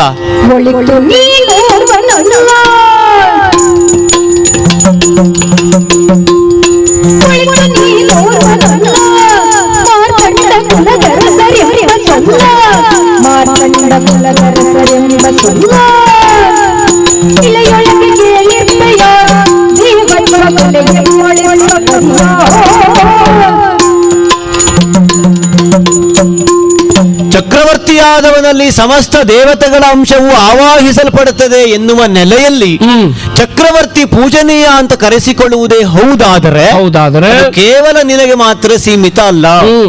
ಚಂದ್ರಾನ್ವಯದ ನಿನ್ನಲ್ಲಿ ಯಾವ ಅಂಶಗಳು ಉಂಟೋ, ಸೂರ್ಯಾನ್ವಯದ ನಮ್ಮಲ್ಲಿಯೂ ಚಕ್ರವರ್ತಿತ್ವದ ಆ ಎಲ್ಲ ಲಕ್ಷಣಗಳು ಉಂಟು. ನಾವು ಪೂಜನೀಯರೇ ಆಗುತ್ತೇವೆ. ಜೊತೆಗೆ ಸೂರ್ಯವಂಶದ ಧವಳ ಕೀರ್ತಿಯನ್ನು ಎತ್ತರಕ್ಕೆ ಏರಿಸಿದಂತಹ ಶ್ರಾದ್ದದೇವ ನಾಮಕನಾದಂತಹ ಮನುವೋ, ಅವನ ವಂಶದಲ್ಲಿ ಮುಂದೆ ಸಾಗಿ ಬಂದಂತಹ ಇಕ್ಷ್ವಾಕುವೋ, ಯಜ್ಞಮುಖೇನವಾಗಿ ಸಂಜನಿಸಿದಂತಹ ದಶ ಪುತ್ರರೋ ಎಲ್ಲವರೂ ಈ ಅಂಶದ ಉತ್ತರಾಧಿಕಾರಿಗಳಾಗಿಯೇ ಕಾಣಿಸಿಕೊಳ್ಳುತ್ತಾರೆ. ಜೊತೆಗೆ ಸೂರ್ಯವಂಶದಲ್ಲಿ ಬಂದಿರುವಂತಹ ಪುಣ್ಯ ಸಂಚಯನವನ್ನು ತಾವು ಸಿಂಹಾಸನ ಆರೋಹಣ ಮಾಡುವಾಗ ಒಳಗೊಳ್ಳುತ್ತಾರೆ.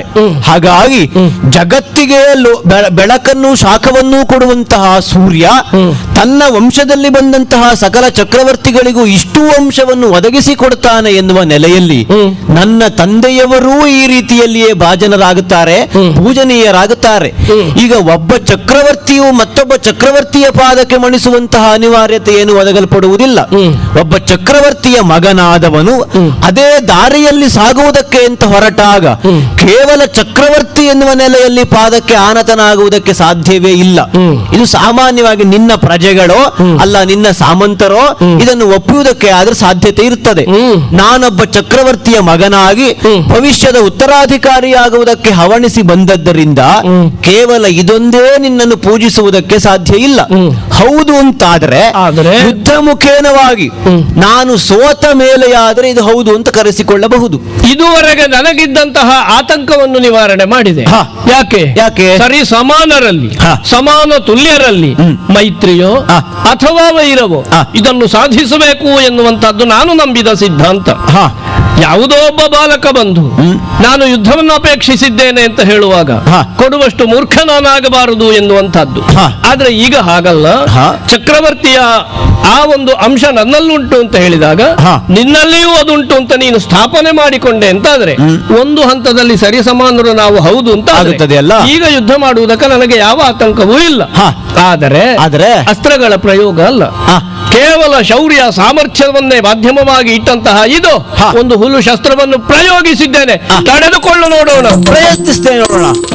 ಇದು ಆಗ್ನೇಯಾಸ್ತ್ರವನ್ನು ಬಿಟ್ಟಿದ್ದೇನೆ, ವಿಶೇಷವಾಗಿ ವಾರುಣಾಸ್ತ್ರ, ಐಂದ್ರಾಸ್ತ್ರವನ್ನು ಬಿಟ್ಟಿದ್ದೇನೆ, ಅದಕ್ಕೆ ಪ್ರತ್ಯಸ್ತ್ರವನ್ನು ಹೂಡಿದ್ದೇನೆ. ಇದೋ ನಾಗಾಸ್ತ್ರದಿಂದ ನಿನ್ನನ್ನು ಗರುಡಾಸ್ತ್ರದಿಂದ ಬಂಧಿಸಿದ್ದೇನೆ. ಬಳಿರೆ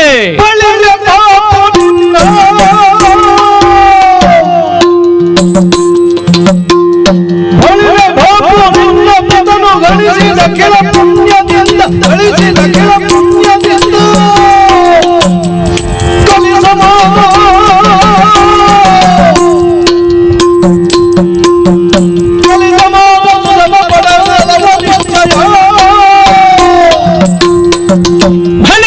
ಭಾಪುರೆ, ನಿನ್ನ ಯುದ್ಧಕ್ಕೆ ನಾನು ಮೆಚ್ಚಿದ್ದೇನೆ.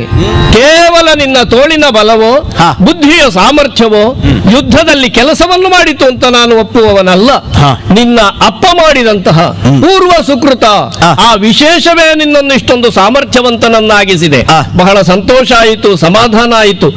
ಈಗಲೂ ನಿನಗೆ ಕಿವಿ ಮಾತನ್ನು ಹೇಳ್ತಾ ಇದ್ದೇನೆ, ಮುಂದೆ ಬದುಕುವ ಅಭಿಲಾಷೆ ಉಂಟು ಅಂತಾದ್ರೆ ಯುದ್ಧವನ್ನು ಇಲ್ಲಿಗೆ ಸಮಾಪ್ತಿ ಮಾಡು, ಮುಂದಕ್ಕೆ ತೆರಳು. ಧನುಷರವನ್ನು ಧರಿಸಿ ಬಂದದ್ದು ನಿನ್ನಿಂದ ಹೊಗಳಿಸಿಕೊಳ್ಳುವುದಕ್ಕಲ್ಲ, ಮತ್ತೆ ಮಾಡುವುದಕ್ಕೆ ಕಾರ್ಯ ಉಂಟು. ಯಾವುದು?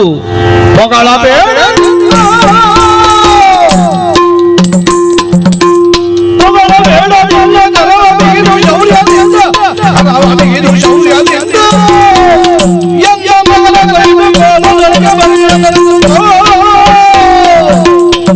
ನಿಜವಾಗಿ ಮೆಚ್ಚಿ ನೀನಾಡ್ತೀಯ ಅಂತಾದ್ರೆ ಅದರ ಬಗ್ಗೆ ಧನ್ಯತೆ ಉಂಟೇ ಉಂಟು. ಇದು ಯುದ್ಧದಿಂದ ಪಲಾಯನ ಸೂತ್ರವಾಗಿಸಿ ಬಳಸ್ತೀಯ ಅಂತಾದ್ರೆ ಅದಕ್ಕೂ ನಮ್ಮಲ್ಲಿ ಮಾರ್ಗ ಉಂಟೇ ಉಂಟು. ಯಾವುದು? ಕೇವಲ ನಿನ್ನಿಂದ ಹೊಗಳಿಸಿಕೊಳ್ಳುವುದಕ್ಕೆ ಬಂದದ್ದಲ್ಲ, ಯುದ್ಧ ಮುಖೇನವಾಗಿ ನಿನ್ನ ಕರಗಳನ್ನು ಕಟ್ಟಿ ನಮ್ಮ ಅಯೋಧ್ಯೆಯವರೆಗೆ ಒಯ್ದು ಅಲ್ಲಿ ಏನು ಅಂತ ತೋರಿಸ್ತೇನೆ. ಆಮೇಲೆ ಬೇಕಿದ್ರೆ ಹೊಗಳಿಸಿಕೊಳ್ಳುವುದು ನೋಡ್ತೇನೆ. ಅಯ್ಯ, ಯುದ್ಧ ಇಲ್ಲಿಗೆ ನಿಲ್ಲಿಸುವ ಅಂತ ಇದ್ರೆ ನನ್ನ ಕರ ಕಟ್ಟುವ ಸಾಹಸವೋ ನಿನ್ನದ್ದು. ನೋಡೋಣ ನೋಡೋಣ.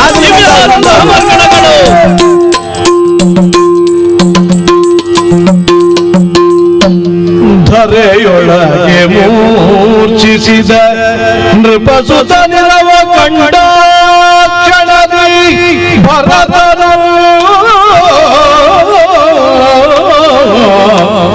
ನೃಪಸುತ ನೆಲವ ಕಂಡ ಕ್ಷಣದಿ ಭರತನು ಮರುಳಲ ದುರವೇ ಎನ್ನುತ್ತ ಗಗಗಗಿಸಿ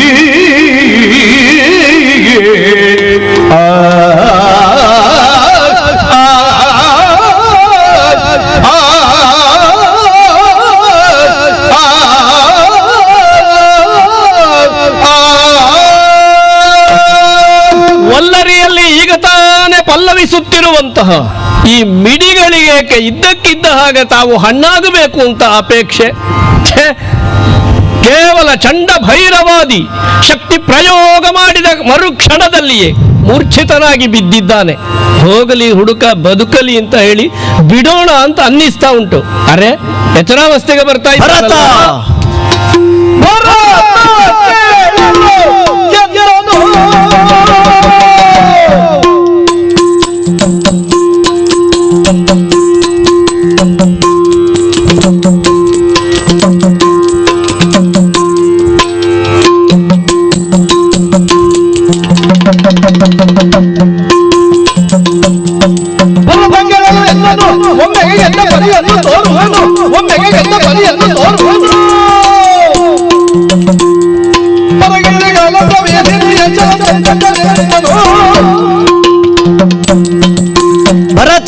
ಧರ್ಮಾಂಗದ ಅರೆಗಳಿಗೆ ಮೂರ್ಛಿತನಾದ ಎನ್ನುವ ಕಾರಣಕ್ಕೆ ದುರವೆಸಗುವಂತಹ ಉತ್ಸಾಹವೇ ಸತ್ತು ಹೋಗಿದೆ ಅಂತ ಭಾವಿಸಬೇಕಾದದ್ದಿಲ್ಲವೇ ಇಲ್ಲ.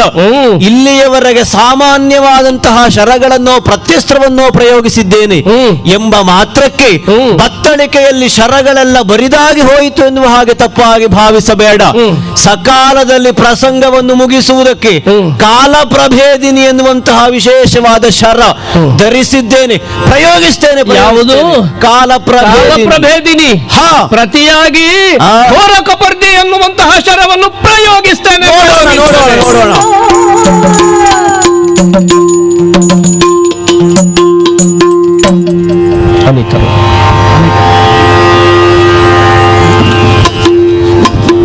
ನಾರಾಯಣ ನಾರಾಯಣ.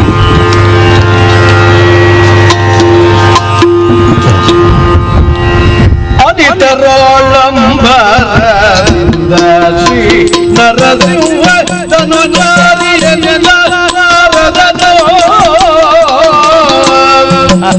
ಗಣವೇಗದೊಳು ಬಂದು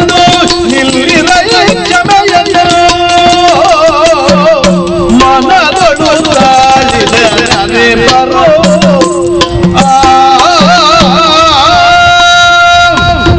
ಶ್ರೀಮೈ ಅಲ್ಲ ಶ್ರೀ, ಆಕೆಯಿಂದಲೇ ಕಾಲನೊತ್ತಿಸಿಕೊಳ್ಳುತ್ತಿರುವಂತಹ ಅನಿಕೇತನನನ್ನು ಮಹತಿಯನ್ನು ನುಡಿಸುತ್ತಾ ಭಜಿಸುತ್ತಾ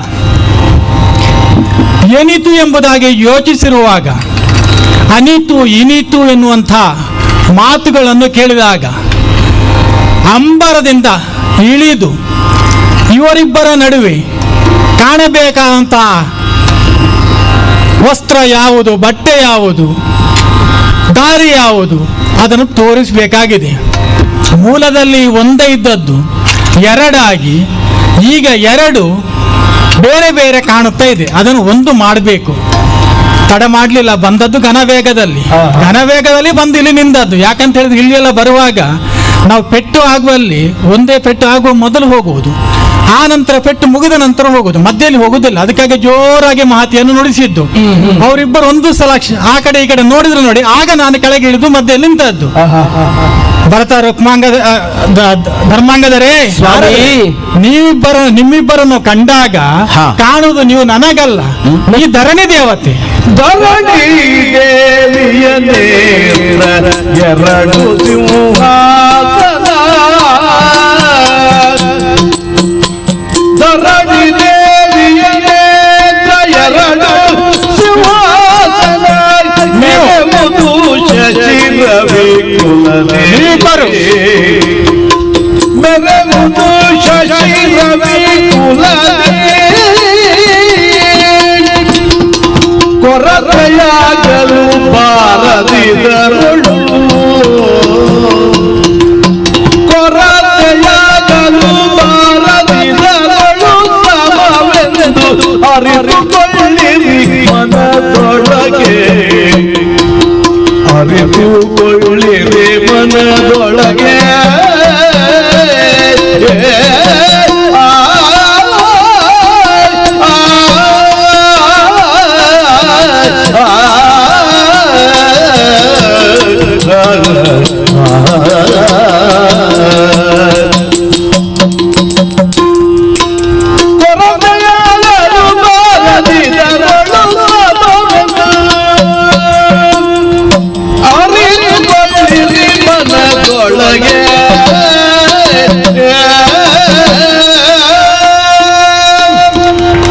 ನಿಮ್ಮಿಬ್ಬರನ್ನು ಕಂಡ ನಾನು ತಾಳಿರೈ ಅಂತ ಹೇಳಿದ್ದು.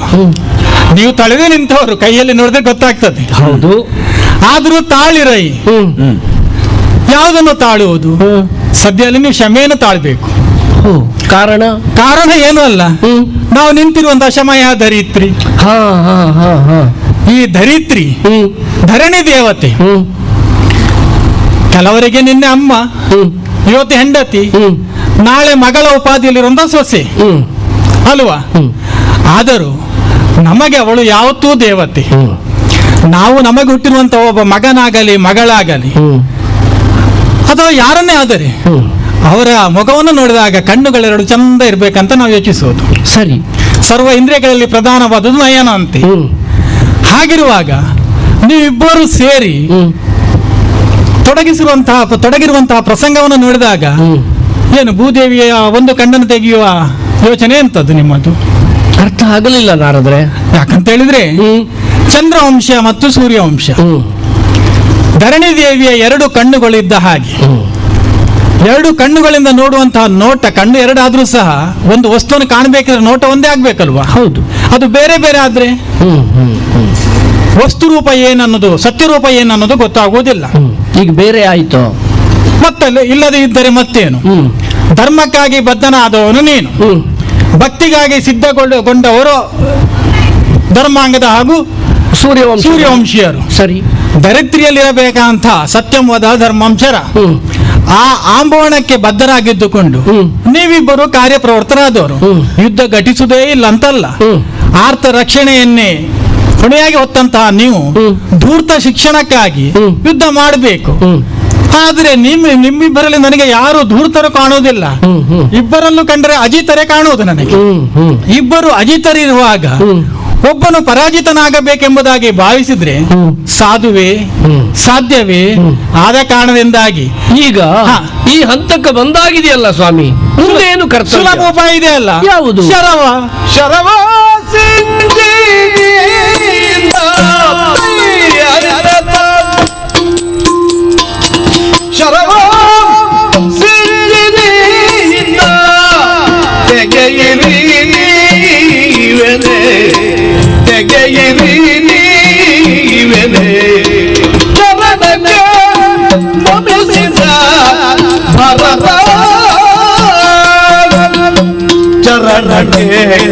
ನಮಸಿದ ಭರತ ಧರಣಿ ಪಾತ್ರದ ಧರ್ಮಾಂಗದನು ಸಂತೋಷಿ, ಧರಣಿ ಪಾತ್ರದ ಧರ್ಮಾಂಗದನು ಸಂತೋಷಿ.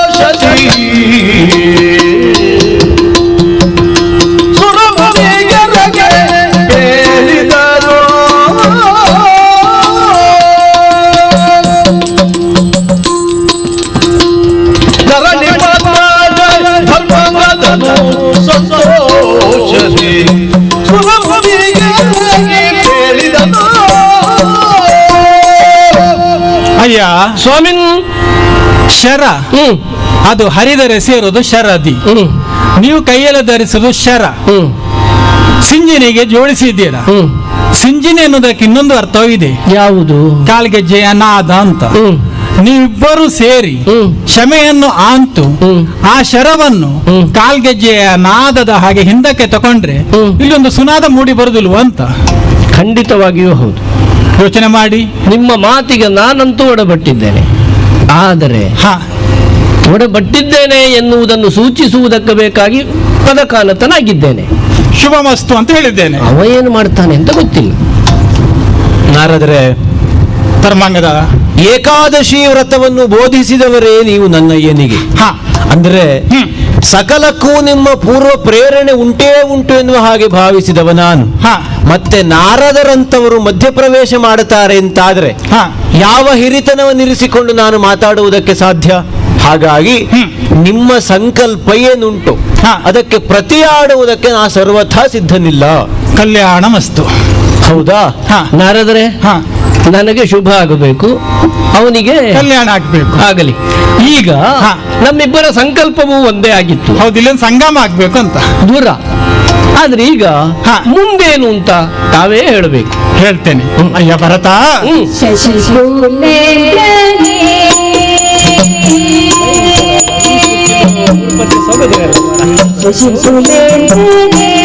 ಭರತ ಸುಗುಣ ಸಾಂದ್ರನೇ, ಶಶಿಸುಲೇಂದ್ರನೇ ಭರತ ಸುಗುಣ ಸಾಂದ್ರನೇ, ಬಿಸಜನಾಭನ ಕರುಣಾರಸದ ಇವನು ಬಿಸಜನಾಭನ ಕರುಣಾರಸದ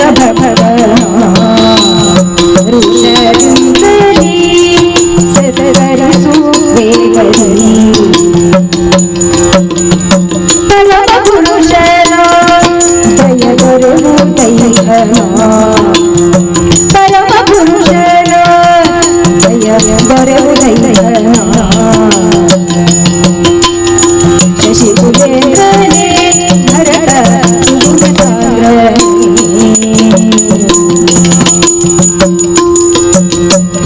ಭರತ, ಸ್ವಾಮಿ. ನಿನ್ನ ಆಳ್ವಿಕೆಯಲ್ಲಿ ನಾವು ಹೋದಲೆಲ್ಲ ಹೇಳುತ್ತಾ ಹೋಗುವುದು, ಇದು ನಮ್ಮ ಈ ಧರಿತ್ರಿಯಲ್ಲಿ ಒಂದು ಸದ್ಧರ್ಮದ ಆಳ್ವಿಕೆಯ ಭರತ ಬಂದಿದೆ ಅಂತ. ಅದನ್ನು ಆಡುವಲ್ಲಿ ಆಗುವಂತ ದೋಷ, ಆಡುವಂತ ಮಾತಿನಲ್ಲಿ ಅಡಗಿರುವಂತಹ ಅರ್ಥ, ನಾವು ಪಡುವಂತ ಹೆಮ್ಮೆ, ಅದಕ್ಕೆ ಕಾರಣಗಳು ಹಲವು. ಧರಣಿಯನ್ನು ಆಳುವವರೆಲ್ಲರೂ ರಾಜರೇ ಆದರೂ ಸಹ, ಧರ್ಮ ಪಾಲಕರೇ ಆದರೂ ಸಹ, ನೀನು ಆ ಇಂದ್ರನೋಪಾದಿಯಲ್ಲಿ ನಿಜಾರ್ಥದಲ್ಲಿ ಆಳುವವನು. ಅಷ್ಟ ದಿಕ್ಪಾಲಕರ ಯಾವ ಸತ್ವವನ್ನು ಮೈಗೂಡಿಸಿಕೊಂಡದ್ದು ಮಾತ್ರವಲ್ಲ, ಮೂರ್ಧಾಭಿಷಿಕ್ತನಾಗಿರುವಂತಹ ನೀನು ತ್ರಿಮೂರ್ತಿಗಳ ಸತ್ವವನ್ನು ನಿನ್ನಲ್ಲಿ ಧಾರಣೆ ಮಾಡಿಕೊಂಡಿದ್ದರೂ ಸಹ ಯಾವ ಹಮ್ಮು ಬಿಮ್ಮುಗಳಿಲ್ಲದೆ ಭರತ ಖಂಡದಲ್ಲಿ ಇರುವಂತದ್ದು ಅಥವಾ ಭರತ ವರ್ಷದಲ್ಲಿ ಇರುವಂತದ್ದು ಆಳ್ಲಿಕ್ಕೆ ಯೋಗ್ಯವಾದದ್ದೇ ಆಗಿರಬೇಕು. ಜಳ್ಳು ಪೊಳ್ಳು ಇರಬಾರದು ಎನ್ನುವುದಕ್ಕಾಗಿ ಹಲವು ಅಶ್ವಮೇಧಗಳನ್ನು ಮಾಡುವುದರ ಮೂಲಕ ನಿನ್ನ ಅಂತ ಸತ್ವ ಅತಿಶಯ ಏನೆನ್ನುವುದು ತ್ರಿಲೋಕಗಳಿಗೆ ತೋರಿಕೊಟ್ಟವನಿದ್ದೀಯ. ಆದರೂ ನೀನಾಗಿ ನಿನ್ನ ಅಂತ ಯಾವ ಸತ್ವವನ್ನು ತೋರುವಲ್ಲಿ ನಿನ್ನ ಅಂತ ಆ ಎತ್ತರತನವನ್ನು ತೋರಿದೆಯೇ ವಿನಃ ಧೂರ್ತತ್ವಕ್ಕಾಗಿ ಅಲ್ಲ. ಈತನಲ್ಲಿಯೂ ಧೂರ್ತತ್ವ ಇಲ್ಲ ಎನ್ನುವುದು ಆತನ ನಡೆ ಅಥವಾ ನುಡಿಯಲ್ಲಿ ತೋರಿ ಬರ್ತಾ ಇದೆ. ಹಾಗಿದ್ರೆ ಇಲ್ಲಿ ಅಧರ್ಮದ ಅಥವಾ ಧರ್ಮ ಅಧರ್ಮಗಳ, ನ್ಯಾಯ ಅನ್ಯಾಯಗಳ, ಸತ್ಯ ಅಸತ್ಯಗಳ ಯುದ್ಧದ ಒಂದು ನಡೆದದ್ದಲ್ಲ. ನಡೆದಿರುವಂತಹ ಯುದ್ಧ ಎರಡು ಮಹಾ ವ್ಯಕ್ತಿತ್ವಗಳು ನಾನು ಮೇಲು ಅಥವಾ ನಮ್ಮ ಧೋರಣೆ ಮುಖ್ಯ, ನಮ್ಮ ತತ್ವ ಮುಖ್ಯ ಎನ್ನುವುದಕ್ಕಾಗಿ ಈ ಶ್ರೀಮಯಿಯಲ್ಲಿ ಇರಬೇಕಾದ್ದು ತತ್ವಾತೀತವಾದದ್ದಲ್ವೇ. ಆದ ಕಾರಣದಿಂದಾಗಿ ಹೇಳುವುದು, ಸುಗುಣ ಸಾಂದ್ರನಾಗಿರುವಂತೇನು, ಶಶಿಕುಲ ಚಂದ್ರನಾಗಿರುವಂತಹ ನೀನು ವರ್ತಮಾನದಲ್ಲಿ ಸೂರ್ಯವಂಶದ ವಿಕ್ರಮದ ವಿಸ್ಫುಲಿಂಗ ಅಂತ ಹೇಳಬಹುದು. ಮಾತ್ರವಲ್ಲ, ಇವನು ಮಾಡಿದ ಮಾತ್ರವಲ್ಲ, ಇವನ ತೀರ್ಥರೂಪರು ಮಾಡಿರುವುದು ಅಂದ್ರೆ ಹಿರಿಯರು ಮಾಡಿದ್ದು ಬಹಳಷ್ಟಿದೆ. ಪರಮ ಪುರುಷನನ್ನು ಒಲಿಸುವುದರ ಮೂಲಕ ಪರಮ ಭಾಗ್ಯದೋಪಾದಿಯಲ್ಲಿ ಧರ್ಮವನ್ನೇ ಕೈಯ ಯಾವ ಆಭರಣವಾಗಿ ಧರಿಸಿರುವಂತಹ ಹೆಸರಿನ ಪ್ರಕಾರವೂ ಹೌದು, ಚರ್ಯೆಯಲ್ಲಿಯೂ ಹೌದು, ನಡೆನುಡಿಯಲ್ಲಿಯೂ ಹೌದು, ಇಂತಹ ಸುಪುತ್ರನನ್ನು ಪಡೆದಿದ್ದಾನೆ. ಆದ ಕಾರಣದಿಂದ ಈತನನ್ನು ನೀನು ಮನ್ನಿಸಿದಿ ಅಂತ ಹೇಳಿದ್ರೆ ಈ ಕಾರ್ಯಕ್ಕೊಂದು ಶುಭ ಅಂತ ಆಗ್ತದೆ. ಸ್ವಾಮಿ, ನೀವು ಹೇಳಿದ್ದಷ್ಟನ್ನು ನಾನು ಒಪ್ಪುತ್ತೇನೆ. ಅದ್ರ ಒಂದು ಸಣ್ಣ ಆತಂಕ ಏನು? ಅವನಿಗೆ ಕಾಂಕ್ಷೆ ವಿಜಯ. ಯುದ್ಧ ಒಂದು ಹಂತದಲ್ಲಿ ತಡೆಯಲ್ಪಟ್ಟಿದೆ ನಿಮ್ಮ ಬರೋಣದಿಂದ. ಜಯಾಪಜಯಗಳ ನಿಷ್ಕರ್ಷೆಯಾಗದೆ ನೀನು ವಿಜಯಿಯಪ್ಪ ಅಂತ ನಾನು ಅವನನ್ನು ಮಾನಿಸುವುದಾದರೂ ಹೇಗೆ? ಇದುವರೆಗೆ ನಾನು ಕಟ್ಟಿ ಬೆಳೆಸಿದಂತಹ ನನ್ನದಾದಂತಹ ಧವಳ ಚಾರಿತ್ರ್ಯ ಅದರಿಂದ ಕಳಂಕವಾಗುವುದಿಲ್ಲವೇ? ಒಂದು ನನ್ನ ನೆಲ, ನನ್ನೊಂದು ನಂಬಿದ ಜನತೆ ಇರುವಂತಹ ಈ ಕ್ಷೇತ್ರದಲ್ಲಿ ಯಾರೋ ಒಬ್ಬ ಬಂದ, ನಾರದರು ಬಂದ್ರು, ಏನೋ ಹೇಳಿದ್ರು, ಅವನನ್ನು ನಮ್ಮ ಅರಸ ಪುರಸ್ಕರಿಸಿದರು ಅಂತ ಆದರೆ ನಾಳೆ ದಿವಸ ಇದೇ ಚರಿತ್ರೆ ಮುಂದುವರಿಯುತ್ತದೆ ಅಂತ ಆದರೆ ಇದೊಂದು ಕ್ಷತ್ರಿಯ ಕುಲಕ್ಕೆ ಕಳಂಕ ಆಗ್ಲಿಕ್ಕಿಲ್ಲವೇ ಸ್ವಾಮಿ? ಮಹಾನದಿಗಳನ್ನು ಒಂದುಗೂಡಿಸಿ ಸಂಗಮ ಕ್ಷೇತ್ರವನ್ನು ಸೃಷ್ಟಿಸುವಲ್ಲಿ ನಾನು ಏನು ಪೂರ್ವಪರ ಯೋಚನೆ ಮಾಡದೆ ಹೇಳುದಂತ ಭಾವಿಸಿ ಹೇಗೆ ಸಂಗಮ ಆಗುವುದು? ನೀನು ಪೂಜಿಸುವ ಎತ್ತರಕ್ಕೆ ಅವನು ಏರುವಲ್ಲಿ, ಅವನು ನಿನ್ನನ್ನು ಪೂಜಿಸುವ ಎತ್ತರವನ್ನು ಅವನು ಕಾಣುವಲ್ಲಿ ಒಂದು ಸುಲಭದ ಉಪಾಯ ಹೇಳ. ಹೇಗೆ ಅದು? ಅವನನ್ನು ನೋಡಿದಾಗ ಪುರುಷ ಪುಂಗವನಾಗೆ ಕಾಣ್ತಿದ್ದಾನೆ. ಹೌದೇ? ಅನ್ನುವಲ್ಲಿ ನಿನಗೆ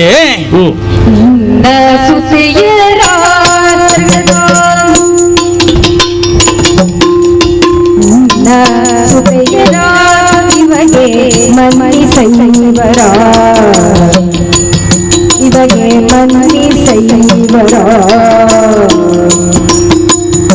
ಜನವಾಗಿದೆ ಕಾರ್ಯವನ್ನು ಬೈಯುವುದೇ, ಜನವಾಗಿದೆ ಕಾರ್ಯವನ್ನು ಬೈಯುವುದೇ.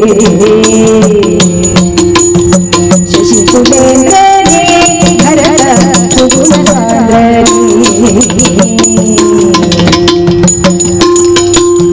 ನಿನಗೆ ಭಾಗ್ಯ ಸಂಪನ್ನತೆ ಎಷ್ಟು ಅಂತ ಹೇಳಿದ್ರೆ ಸೌಭಾಗ್ಯ ಲಕ್ಷ್ಮಿಯಾಗಿ ಹುಟ್ಟಿ ಬಂದಿರುವುದು ಒಂದು ಹೆಣ್ಣಲ್ಲ, 5 ಮಂದಿ ಅಲ್ವಾ? ಎಷ್ಟೊಂದು ಭಾಗ್ಯವಂತನಪ್ಪ. ಒಂದು ಹೆಣ್ಣನ್ನು ಹೆತ್ತು ಬೇರೆಯವರಿಗೆ ಮನೆಗೆ ಕೊಟ್ರೆ ಎರಡು ಕುಲವನ್ನು ಉದ್ಧರಿಸುವ ಜೊತೆಗೆ ಹ್ಮ್. ಪಡೆಯುವಂತ ಪುಣ್ಯ ಅಷ್ಟಿಷ್ಟಲ್ಲ. ಹ್ಮ್. ಅದರಲ್ಲಿ 5 ಹೆಣ್ಣು ಮಕ್ಕಳನ್ನು ಪಡೆದಿದ್ದೀಯ ನೀನು. ಚಂದ್ರವಂಶೀಯ ನೀನು. ನಿನಗೆ ಹ್ಮ್.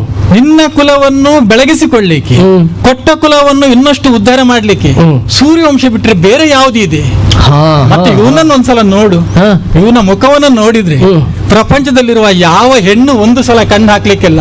ಹೌದು. ಕೌಮಾರ್ಯ, ಹ್ಮ್. ಯೌವನ ಹ್ಮ್. ಮಿಳಿತವಾಗಿ ನಿಂತಿದೆ. ಹ್ಮ್. ಮತ್ತೆ ನೀನು ಯೋಚಿಸಿದ ಹಾಗೆ, ನೀನು ಗುರುತಿಸಿದ ಹಾಗೆ ಸ್ವಲ್ಪ ಮದ ಇದೆ. ಹ್ಮ್. ಈ ಮದ ಇಂಥ ಹುಡುಗರಿಗೆ ಇರುವಾಗ ಹದಕ್ಕೆ ಬರಬೇಕಿದ್ರೆ ಹ್ಮ್. ಕೊರಳಿಗೆ ಒಂದು ಕಟ್ಟಿ ಮದುವೆ ಆಗಬೇಕು ಅಲ್ವಾ? ಸರಿ ಉಂಟು. ಯಾವುದು ಪ್ರಪಂಚದಲ್ಲಿ ನಾವು ತಪ್ಪು ಅಂತ ಭಾವಿಸ್ತೇವೋ ಅದು ತಪ್ಪಾಗಿ ಪರಿಣಮಿಸಬಾರದಿದ್ರೆ ಅದಕ್ಕೊಂದು ಒಪ್ಪನ್ನು ಕೊಡ್ಬೇಕಾಗ್ತದೆ. ಇದನ್ನು ಮದುವೆ ಆಗದ ನೀವು ಹೇಳಿದ್ದೇ ಒಳ್ಳೇದಾಯ್ತು. ನಾನು ಹೇಳಿದ್ರೆ ಹೇಳ್ತಿದ್ರೆ ಇದು ನಿನ್ನ ಅನುಭವ. ನಾನು ಮದುವೆ ಆಗ್ಲಿಕ್ಕೆ ಹೊರಟವರಿಗೆ ಮದುವೆ ದೂರ ಮಾಡ್ಲಿಕ್ಕೆ ಹೋಗಿ ಪ್ರಪಂಚ ಎಲ್ಲ ಸುತ್ತಾಡ್ತೀವಿ, ಒಳ್ಳೆ. ದೂರ ಲೋಕಗಳನ್ನು ಸುತ್ತಾಡೋದು. ಸರಿ. ಅದ್ರಲ್ಲಿ ಒಂದೆರಡು ಮದುವೆ ಆದ್ರೂ ಈ ತರ ಮಾಡೋಣ ಅಂತ. ಹೌದು. ಮತ್ತೆ ಇಂಥವರಿಗೆಲ್ಲ ಒಬ್ಬೊಬ್ರು ಹೆಂಡತಿಯರಾದ್ರೆ ಒಂದೊಂದು ಹುಡುಗಿ ಆದ್ರೆ ಹ್ಮ್. ಸಾಲದು. ಒಂದು 5 ಅಲ್ಲ, ಹ್ಮ್. ಒಂದು 105, 6 ಆದ್ರೂ ಆಗ್ಬೇಕು. ಹ. ಅಷ್ಟು ಅರ್ಹತೆ ಇದೆ, ಹ. ಅಷ್ಟು ಸಂಪನ್ನತೆ ಇದೆ, ಸರಿ. ಅಷ್ಟು ಸತ್ವ ಅತಿಶಯ ಉಂಟು. ಅಲ್ವಾ? ಹ. ಹಾಗಿರುವಾಗ ಹೇಗೆ ಅಷ್ಟು ಸಾಮರ್ಥ್ಯ ಅವನಿಗೆ ಉಂಟು ಅಂತಾದ್ರೆ ನೋಡೋಣ. ಮೊದಲ ಕೊಡುಗೆ ಹ. ನನ್ನದ್ದೇ ಆಗ್ಲಿ. ವಿಚಾರಿಸಿ ನೀನೇ ವಿಚಾರಿಸಿ. ಅಯ್ಯ ಭರತ, ನಾರದನೆಂದುದನು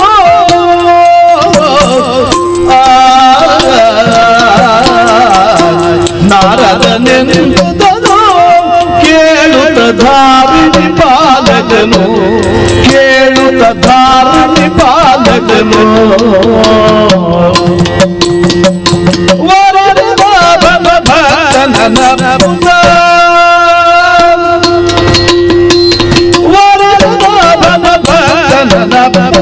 ಭೂರಿ ಸಂತೋಷ ಎಂದನು ಕರುಣದಿ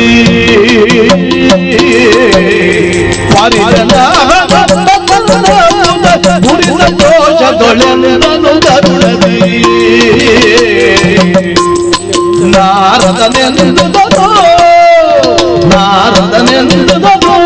ಕೇಳುತ್ತ ಧಾರಿಣಿ ಪಾಲಕನು. ಕುಮಾರ ಧರ್ಮಾಂಗದ ಭರತ, ಬಹಳ ಸಂತೋಷವಾಯಿತು, ಸಮಾಧಾನವಾಯಿತು. ಹ. ನಿನ್ನೊಂದಿಗೆ ಹೋರಾಟವನ್ನು ಮಾಡುವಾಗ ಮನಸ್ಸಿನ ಮೂಲೆಯಲ್ಲಿ ಒಂದು ಅಭಿಪ್ಸೆ ಇತ್ತು. ಆ, ಇವ ನನಗೆ ಸಂಬಂಧಿಯಾದರೆ ಏನು?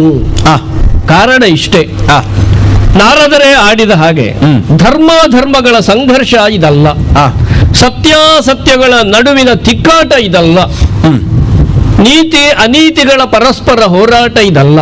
ಆ, ಕೇವಲ ವಿಜಯ ಎನ್ನುವಂತಹ ಲಕ್ಷ್ಯ ಮಾತ್ರ ಇದ್ದದ್ದು. ಹ್ಮ್, ಮನಸ್ಸಿನ ಮೂಲೆಯಲ್ಲಿದ್ದಂತಹ ಆಸೆ ಆ.